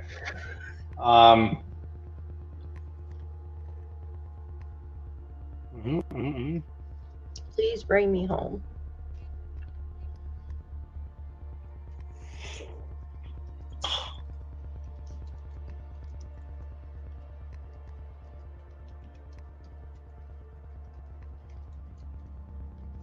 Hopefully it doesn't get mad. I understand, like what people are saying. If it's misadventure, they would have been found. They would have been found. I think it's. We can't assume it's happened before where it has been searched, but they weren't found, and then they were later found in the area. So it's just such a vast area. I'd be hard pressed to say one or the other. I think you just have to keep every option open.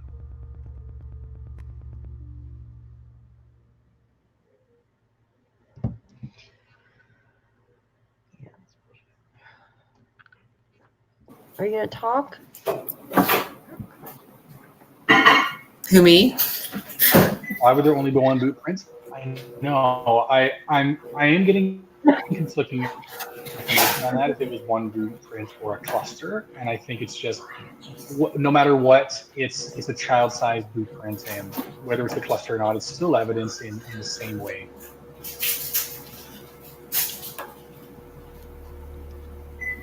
No, the river did get searched on behind Wayne's. It was cleared completely, the whole river line.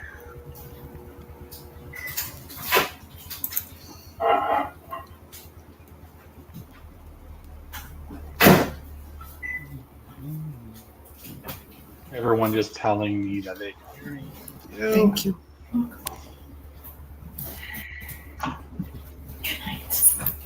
Good night.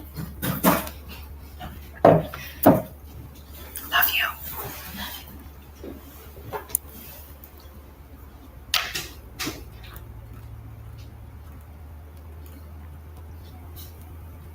Is he live?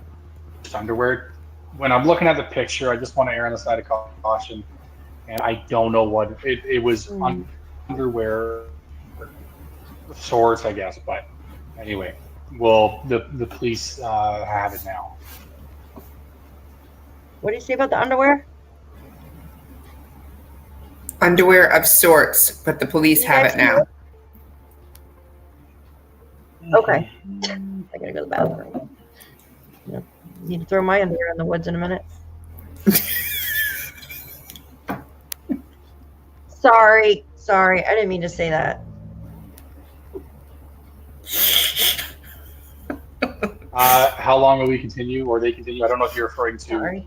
us or RCMP, Stacey, but we are involved now till the children are found, as is the RCMP, as is the Ground Search and Rescue. So we'll keep putting in our effort. The likelihood is You heard me. we won't be involved till springtime again. There was the possibility of human remain detection dogs or cadaver dogs, if you will. Just, we'll let you know. We're kind of, it's on the back burner at the moment, but we're trying to work on a plan. So we'll leave that alone for the moment, and we'll do our best to get some more searches happening. I would be very surprised if RCMP does not go out and Ground Search and Rescue does not go out in the springtime.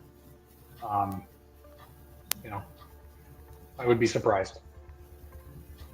Here, give me a minute.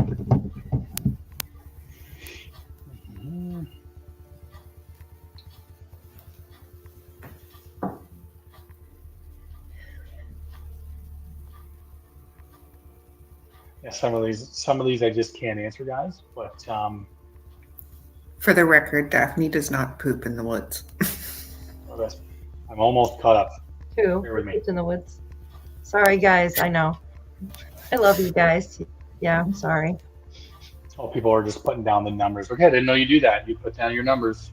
I love you guys. Oh, when you come in, and then I'll go back to the live I'm on and just get caught up on questions if y'all are asking questions there, okay? He's on 2 lives?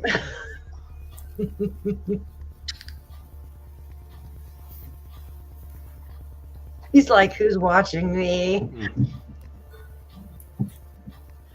Let's see if he said anything. I know Belinda said something.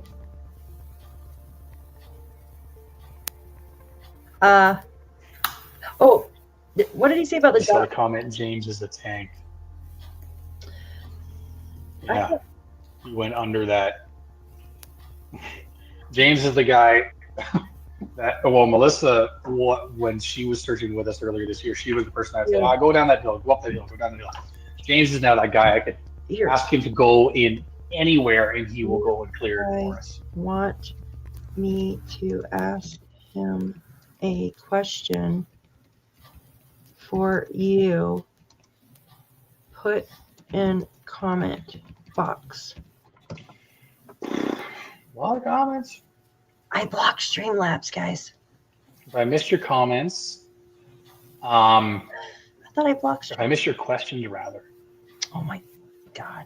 I blocked Streamlabs again. I'll look through these and I'll write them back. Okay, caught up on those ones. Let me go on the current one that I'm live on right now.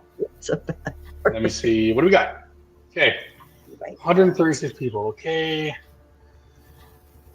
You got 144 more Well, watching. answering emails for our group, it usually is between myself, our intake officer, our director of case analysis, and our search director. Well, and then also like our social media guy, Matthew. It depends what you're emailing though. That was for someone. I I don't know if stuff will be sent for a forensic test. The dogs, I can't really speak to that right now. I can tell you that right now it's on the back burner for the moment. but we're doing everything we can. Just we're going to do the best we can to continue to put plans together to find these kids. His fourth live. Can I tell? I think he was having technical difficulties 100% before. again. Got it. I'm going to get him assured this is tank. Guys, I can rewind it. Just hold on. If you guys have a... He just... What the hell? I muted him for a minute. Hold on. I'll check to see for your name if you sent an email. All right, guys, I can ask him a question. Hopefully he'll answer it. I'll get live with the video. It is live, but I'm behind a little bit so we can catch up. All right, hold on. First question. Ask him, can I copy your question and paste it? Okay, no, it won't let me because it's... Ask him what area he would like to search next, or if he feels they should repeat another search in the area. Okay, give me just a second, guys. Let me ask in the chat. I'm gonna play some dispatch for you that I got today, and it sounds like the dogs were there, but I could be wrong. Just FYI. Give me a second. Let me catch up. Ask him what area he'd like to search next, or he feels. Okay, give me a second. Hi. Oops. 4 times already mistakenly. So have a good night, everybody. Thanks again. No, don't leave. No. Too late. American Justice. You said you caught the 3 previous lives and got the SS from the search. Shit. Can you clarify SS? Can I go Sorry. back? Screenshot? Can I go, can I rewind this? Please be kind, rewind. There we go, here we go.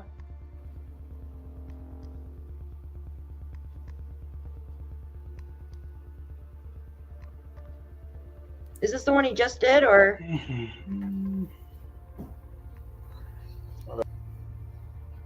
Okay, hold on. No, I don't want to browse Facebook. How do I make it bigger? Jesus, Lord have mercy. I don't know how to make it bigger. Can you guys? Oh my God, my hand's asleep. How do I make it freaking? Oh, right here, stupid. Under that. Here, let me try. James is the guy that, well, Melissa, when she was searching with us earlier this year, she was the person I would say, go down that hill, go up that hill, go down the hill.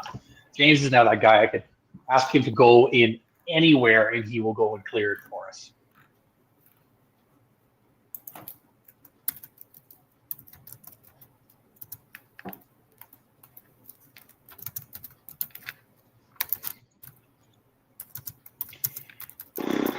A lot of comments. If I missed your comments, if I missed your question, you rather. Missed my question too. I'll look through these and I'll write them back. Okay, caught up on those ones. Let me go on the current one that I'm live on right now. Let me see. What do we got? Okay, 136 people. Okay. Well, answering emails for our group, it usually is between, myself, our intake officer, our director of case analysis, and our search director. Well, and then also like our social media guy, Matthew. It depends what you're emailing, though. That was for, someone. I don't know if stuff will be sent for forensic testing. The dogs, I can't really speak to that right now. I can tell you that right now it's on the back burner for the moment. But we're doing everything we can. Just, we're going to do the best we can to continue to put plans together to find these kids.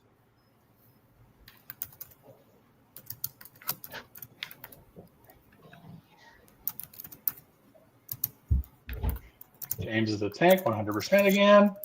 Got it. I'm going to get him assured this is tank.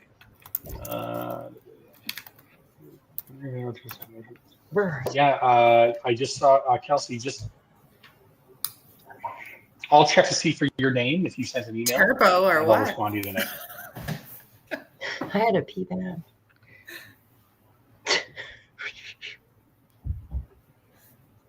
I think we all peed at once. Okay, yeah, I see Carrie responded to that as well. Okay. It looks like I'm caught up. I may stand for a couple more minutes. There was this, I did, people say stuff, okay? And I got a call from the RCMP today because they saw an article somewhere that said that they did not approve of the search, and he knew this live was happening tonight, and he wanted me to address that. They approved of it. You heard it here first. We had extensive conversations leading up to the actual search day, and it's a unique relationship we have with law enforcement because we don't ask for permission to go search. Family asks for help, and we go search on their behalf. But we don't get off on the wrong foot. We're going into their case that they've been working, and we want to extend something to them, and at least get on the same page for communication style. Sometimes if we find something, they prefer we just call 911. Sometimes they prefer we call their cell phone. Sometimes they prefer we just send a picture to an email and log where it is. In this case, it was called the cell phone. So I was able to do that throughout the day, and they thanked us for what we don't need it, but they thanked us for going there, and they surely, although they can't say yay or nay to it, they certainly didn't put up any walls for us to prevent us from going. All right, so I wanted to say that they've been fantastic to communicate with, and it's a one-way flow of information.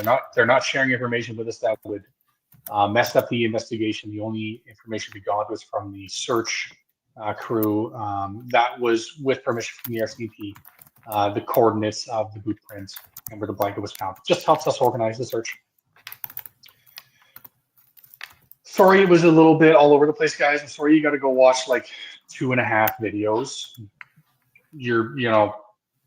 I don't know why I'm giving you, I was going to give you advice right now to say, don't worry about going to watch those first 2. But the reality is, if you're here right now watching this at a later date, you've already made it through those first 2. This is my apology for that. So, okay. Any other questions? Don't hesitate to comment on this and I'll comment back. You can always email us, and we will continue to do the best we can to locate Jack and Lilly and Jesse Morrissey and all the cases that we're assisting with.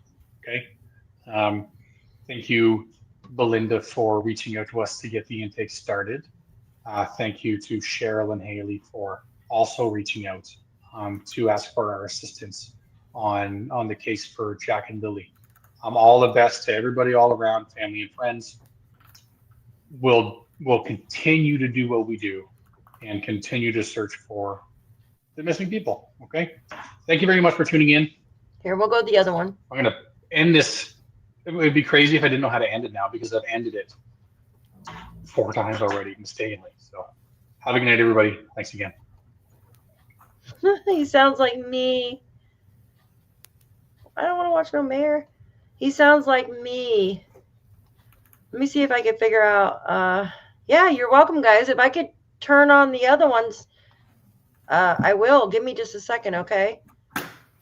Shan, you look like you're writing a document over there. Like, what are you doing?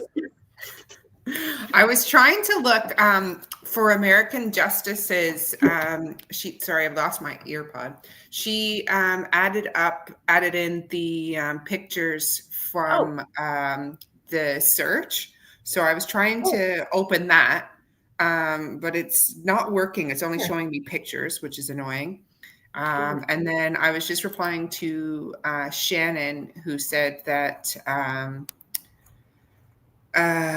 basically that she's looking forward to the unredacted documents coming out, the new round, and that she thinks Daniel will be cringing when they come out. Okay. All right. Let me see if I can open it. I'm going to try to pull up the other live he did too. Give me a second. Give me a second. Jesus. Oh, I didn't realize she. Oh, I need to send American Justice the Thurwood files. Yes, and also American Justice. I felt bad because I always like in the middle of the night, I'm like, oh, I should have said something, because I know that yesterday I was basically saying how Daphne and myself aren't going to give up on searching for answers. And I know I mentioned like Sunny and Charmaine and Nova, but I didn't mention you, and I'm sorry about that because you put in lots of work into that document, and I didn't leave you out on purpose. My brain sometimes forgets things. Is this it? Hold on. I know Belinda sent it to me too. I was sent it a couple times. Hold on. All right. Yeah, I know. My brain. Here, I'm sending it.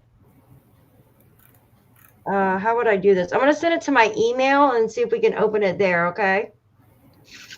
Her documents. Give me just a second. But I want to try to play the rest of his videos. Just give me a sec, guys.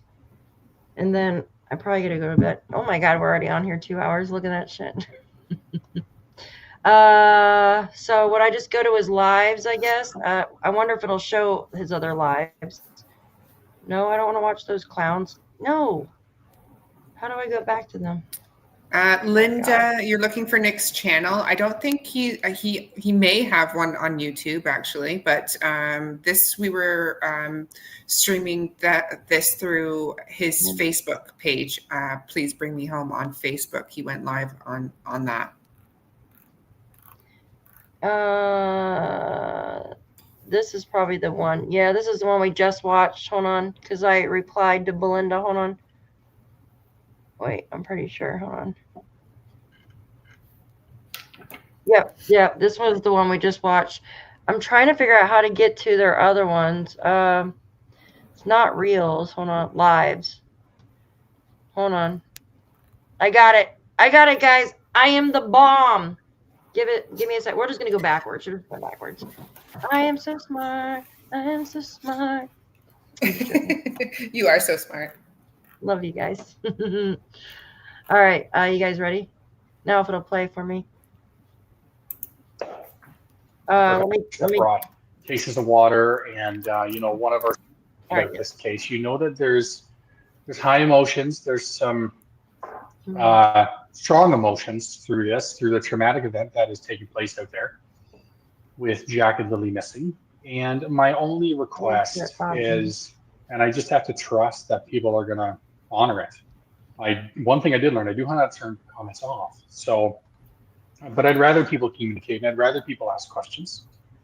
But let's just keep it appropriate, okay? And you can message me privately. You can certainly comment on there. I may not be able to answer throughout this. I do want to try and stay on task, okay? And I'm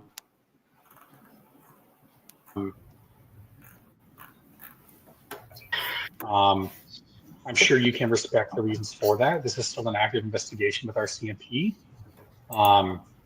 So bear with me, okay? Now, hopefully this works. Can I switch the pictures? Right now, it's Barry's Construction, should be Jesse Morrissey. Okay, I can go back and forth. So, as I was saying before, Barry's Construction funded the possibility to get Please Bring Me Home members out to Nova Scotia and back to assist in the search for Jesse Morrissey and Jack and Lilly Sullivan. Barry Crystalbrink is local to Greymbers County. He has assisted Please Bring Me Home out before by way of equipment, excavation equipment, and paying staff to operate the digging equipment, because that is one thing we do not do when we were searching for Lisa Moss. So, this support again from the local community where Please Bring Me Home started. We saw it with the Calm Asphalt Maintenance for Ryan Stuka, and we're seeing it for Barry's Construction, and it's probably going to be a trend that we continue. Is asking these businesses and to donate and basically sponsor an actual search. So we want to thank Barry for that. Avis Budget, specifically at the Halifax Airport, was able to get us a free rental car. They also assisted us in the past with giving us some high discounts on rental cars when we were there for Dylan Ealer. Sobeys Stellarton donated the water and the Gatorade for the searchers. We also purchased the sandwiches for lunch for all the searchers. You may fast forward this part. Holiday Inn Express in Stellarton Thank gave us you guys. a wild discount for the rooms there. I'm just gonna fast forward through that part if you guys, so we can, because it's quite Oh, wow. It's an hour and something long. Oh, my God. I will say that it's nice to hear that those businesses gave them Yes. discounts Oh, yeah. for this case. Because yeah, I can imagine the expenses are quite substantial for a group to come out. You know, I know how much flights are. I think some of them drove out, but what is that? Mackenzie Environmental. Sorry. No, I agree. It is very nice that these businesses did. You know what I mean? Yeah. Let me see if I can get it. Okay, this is Jesse Morrissey. You know what? I wonder if I could just record these and put the whole, because it's over an hour long. I'm just going to go to the Jack and Lilly part, if that's okay with you guys. But we should definitely touch on that Yes. case because, you know, What is this? I hate hearing about cases and feeling like they're just a statistic. You know, he is someone's son and he's No, I someone's agree.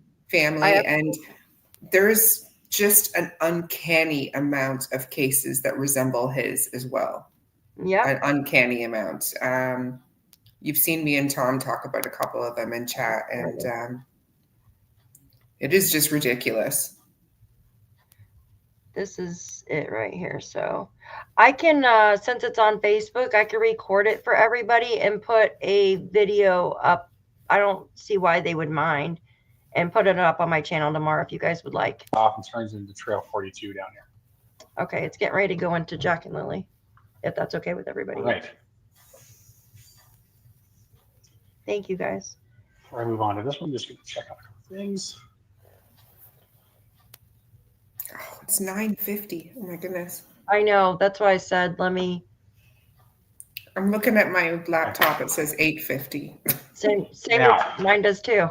This is a case that everybody's familiar with, I'm sure. Jack and Lilly Sullivan. I don't. We chose to share what the RCMP has shared on this case because the truth is we got to normalize the I don't know again, especially with this case. I don't know. And I'm okay to say I don't know. I don't know I don't know what happened. We are operating under the pretense of wandering. Until something comes up otherwise, and I know everyone may say so much has come up otherwise, we are staying committed to continuing to clear areas based on misadventure. And you know, it's just because it's largely unheard of that 2 children go missing. Doesn't mean it's impossible. And I think we just have to remain open to that. I'm not here to change your mind. It's okay to have an open mind and accept other possibilities. But right now, Please Bring Me Home is looking at wandering and misadventure. Wow. 10. You can't really have it both ways in the sense of our CMP have stated clearly that this is not criminal in nature. And what that simply means is that the kids wandered away and there's not foul play believed at this point. But on the opposite side, searching has happened extensively through there and they haven't been found. So I think the space that people get to is, well, then if they haven't been found, then they mustn't be there. But then it moves to both of the things. It makes it hard for both of the things to be true, right? How can it not be foul play, but they're not where it was searched? So it's hard to wrap your head around that. I get it. It's hard to process that. But again, just remain open. And if you know anything about or have heard anything, contact our CMP. So May 2nd is the day in question here. Both the children had gone missing from the home. And whether you believe it was, 2 hours had passed or 30 minutes had passed, that's not for me to say. I don't know. I truly don't know. But, these items on here are items that we'd be looking for when we're on the search. Really any children's clothing, any child's anything, toy or clothing, which is, we don't like to just lock it into, oh, you know what, this is a kid's shirt, but it's not the shirt that was released that they were wearing, therefore we don't care about it. No, you gotta, anything that a child would believe to have access to and have with them, you got to just, everything is evidence until it's not.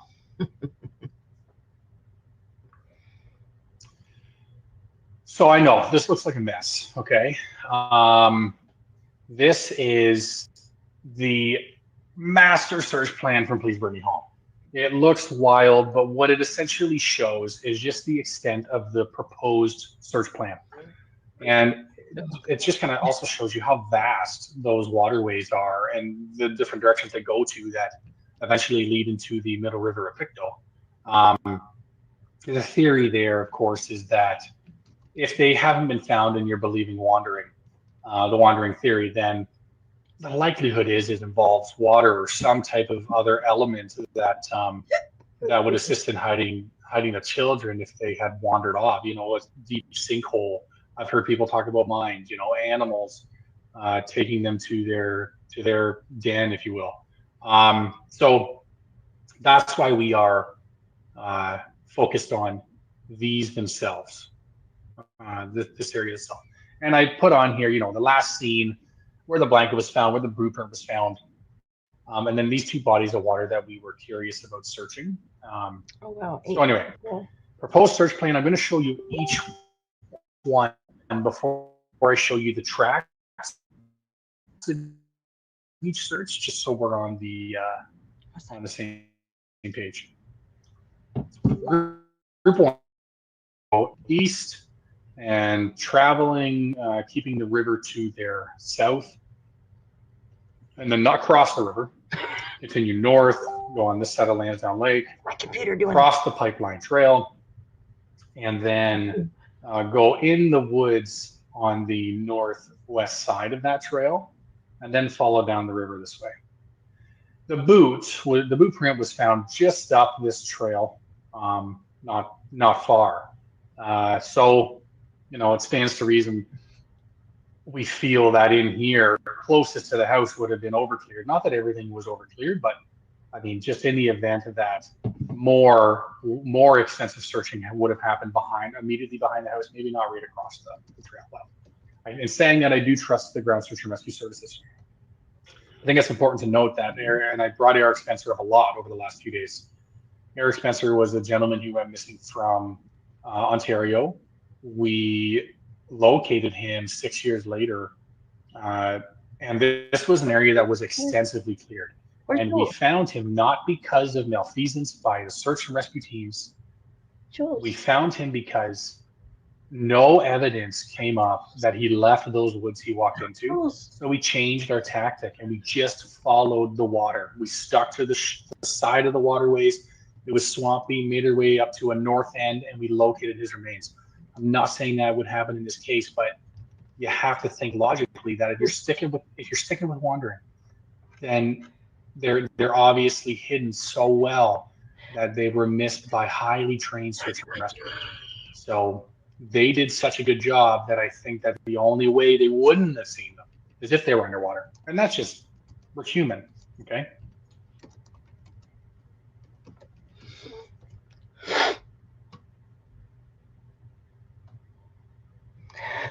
The quackhead. I love that. This was taken 3 days prior to the search by Damien, one of our search leaders. And this is Landsdowne. This is the middle river of PICTOU from the Landsdowne Ridge 3 days prior. Pictures don't do it justice. You can see right to the bottom of that river. And so that's one direction. And then this next picture is the other direction at the Landsdowne Station Bridge. These are the track lines. I could put the comparison side by side, but this is pretty well bang on. They had followed the water and gone up and gone around Landsdowne Lake. They hugged it as close as possible, and then right when they hit here, this was all flooded. Oh, So they had to come up to the road. They still were looking on the side of the water. You can't depend on at the Cal Topo blue line marking the river and water. I gotta stop for a minute because you guys are cracking me up. Like, seriously. Jules, I love you. You're so funny. You're in the other weird chat. You're in the weird chat with the little window. And Joyous Joyous is in this one. And I can see both of the chats. So like on my side, I could see the little baby chat and the big chat, like talking about the, oh my God, the vertical stream and the horizontal. I could see at the same time, both chats. And I see everybody saying, hi, Jules, hi, Jules. And I'm like, I didn't see her or whatever. And then I realized that she's way up here. And then Joyous says, is K9 in here? And then I look down and Joyce like, I didn't see her. And I'm like, I swear I just saw Jules in the chat. Anyways, I'm slow. Jules, come over to the other side. Stop being a dork. Daphne Robin says. Tammy, yes, I think you're in Michigan. I think you're an hour behind me. I think. I'm not really good with geology. She says I am. Yeah, she's in the other chat. Okay, you in the right one? Oh my God, guys. I know I'm tired too, so I think there you are. Yay. All right. I'm going to play like 5 more minutes of this, guys, because it's really long. And then I'm going to record this since it's only on Facebook. I didn't see it on a YouTube channel. And then I can upload it here and then put the link to the Facebook group, if that's okay with him. I hope he doesn't get mad. Of course, I'll put the name of where the Facebook group is so you guys can join that if you have Facebook. If you don't, then you'll be able to watch the video, of course. And then, God, I want to go over the documents, but it's so late. I've already been on here for 2.5 hours, and Shan's probably going to kill me. But, all right, let me stop talking so we can play the rest. You guys are so funny. I almost died laughing. Waterways is correct. I'll show when we get to group 4. I'll show you what I mean by that in response to these 2 lakes here. And yeah, then they went on the other side of the pipeline trail, and then stayed on the side of the river. And this is just one of the funny things that CalTopo does, especially in Landsdowne Station. When you guys said very little signal, you were not kidding. You can't make a phone call. Like even radio contact is difficult. So my role throughout the day was every 30 to 40 minutes, I'm connecting with each team, and I would have to kind of guess roughly where they would be based on time. So, you know, I figured James was over here, that I'm have the walkie-talkie on and I'm saying Nick to James until he gets back. Same thing here. I'm driving down this way. When you get to here, I may or may not have tried to go down here, but you kind of lose radio contact, which is why you may see on the CBC video where I'm saying, this is where I meet James. Say, okay, we'll see what time you're at when you get to the water. But if you get to that water, you got to decide there, do I have enough time to go down here or do I have to go back? And that's just a decision that he would have to make. So anyway, they completed it. We had the Rogers eSIM satellite coverage stuff. It worked somewhat, not fantastic, but we were pretty dependent on the radios. And all this blue line means is it's a dipping from its satellite coverage, and then the next time it connects to satellite, it's here. So that's why it just draws the straight line. Some people's phones, you're going to see that a few times throughout this. Go back. Yeah.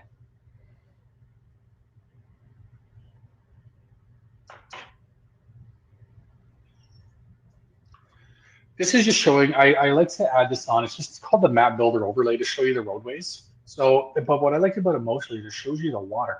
This is clear water up here. There's no blue line going there. This blue shape needs to be here, but that's just the way that CalTopo works sometimes. You can tell it ain't perfect. It's just, you know, you're roughly going it. So it may seem like people are crossing the water, but it's just because they're beside the water where it is right now that they're seeing in real time.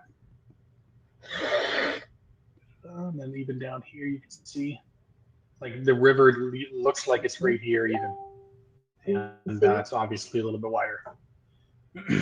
Good job, Group 1. They found a child's pink bicycle. We did find out that this was there before. It was found prior to during the initial searches. No relevance to Jack and Lilly's disappearance. I'm going to share photos. Now we have verified with RCMP that it doesn't hold any relevance. I'm not sharing photos where they have not deemed relevant yet. And it's simply because they just don't have them yet. We want to make sure we have the correct coordinates, and CalTopo is not a perfect system. So we do know where these items are. It's just a matter of making sure we have these last couple items coordinated correctly. This is an upside down kid strike in the river. Again, no relevance to the case. It's not identifiable as being Jack or Lilly's. This was interesting. So before, maybe a couple days before we came, we were getting a lot of these messages regarding the heat signatures close to the middle river of PICTOU, across the road. So we were able to find out where those coordinates were, and we, of course, group one, they went down and they spent a considerable amount of time there. As what became apparent, as did search and regular search and rescue personnel, regular you know what I mean, regular people who get called to go do this. There were these flagging tape markers all over the place, and it was really around where these heat signatures were. So yes, it obviously was important to them as well. All right, so I'm confident that after our view there and then seeing what they obviously did, those heat signatures can be put to rest, that there's nothing there now. What were they? Well, we may never know, but the belief is that it had to do with a bear in the area. What? This I wanted to share because this group one team is wild. So this culvert connects Landsdowne Lake to Oh my God. the middle river of PICTOU. I can't believe what they did. Here. But if you're guessing what they did, you're probably bang on. They crawled through it.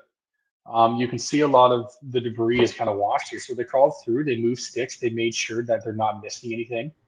And, they did a bang up job clearing that. And I thank them for that, because that's a daunting task. Okay, group two, let's check.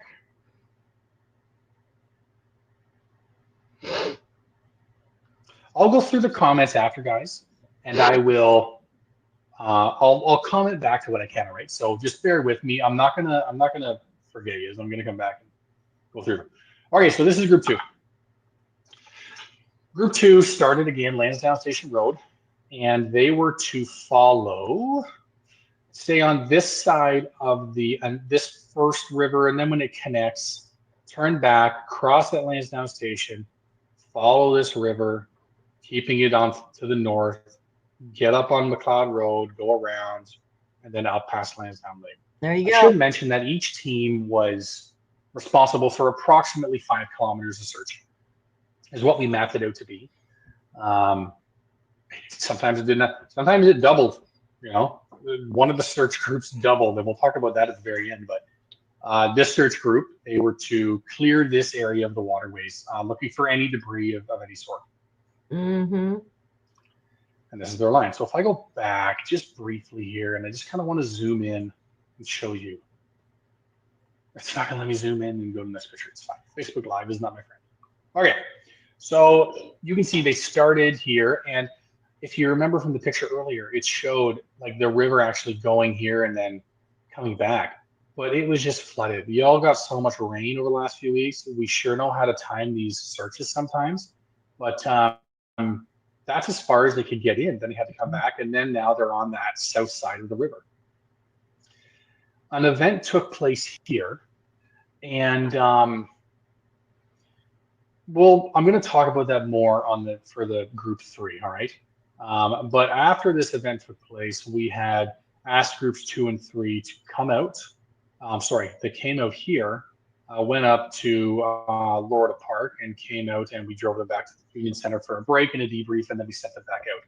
I wanted to thank the people at Lorda. We did not want to just wander on the property. They did try and stay as best they could away from it and just to get up to the path to leave. But the person that was there was gracious enough to even drive our volunteers up because they were exhausted. So I wanted to thank them for that. There are some people that went above and beyond to help us while we were there, and we appreciate it. There you go. So they left. When they came back, I had them start in this direction first and just work their way down. just to the trail at Lorda Camp and then come back out. And that was the extent of Group 2's searching. Well, there were a few items of interest found on this one. This is just showing the map builder overlay.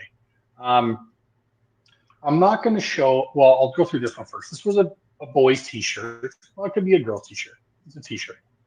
And it was a size 6. We took a picture of it, a better picture than this, and then we sent it to the investigator, and they communicated with family within, an hour, and determined that it's not a familiar shirt to Jack and Lilly. I did since reach back out and ask if RCMP would go pick it up, because this piece of fabric was just nagging at me about possibly being a pull-up. So they did go and retrieve that item. So I thank them for that. Oh, I'm not going to share the photo of the bones that we found in the towel. They were animal bones. I just don't. I guess my worry is AI just taking that photo and running with it. So, anyway. No, I agree with him. I absolutely agree with him. We saw the bones. Group 2 did. I went and they had called me there. I took pictures of them and sent them to our forensic anthropologist. I had to get up to the top of a hill to send the picture, but she got back within minutes saying they were non-human bones. We still sent the same thing to the RCMP in the event that they disagree, or if they want to have their people look at it. We always overcheck.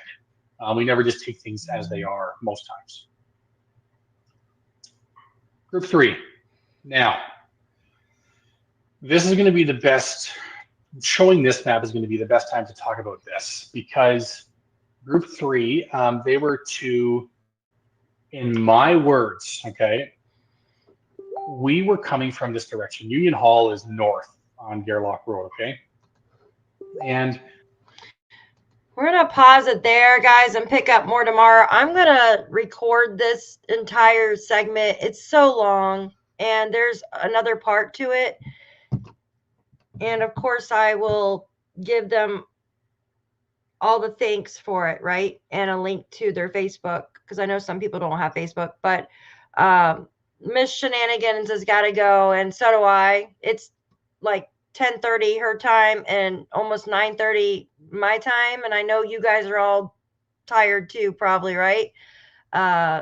It's okay, Molly, but go ahead, Shan. You wanted to say goodbye real quick? Yes, thanks, guys. My kids are asleep now, so I don't want to be too loud. But yes, great live. I really enjoyed being here tonight again, and I look forward to doing it again soon. Probably won't be tomorrow because there's a special dance going on tomorrow, so I shall be chaperoning. Oh, fun times. I wish I was there so I can help you.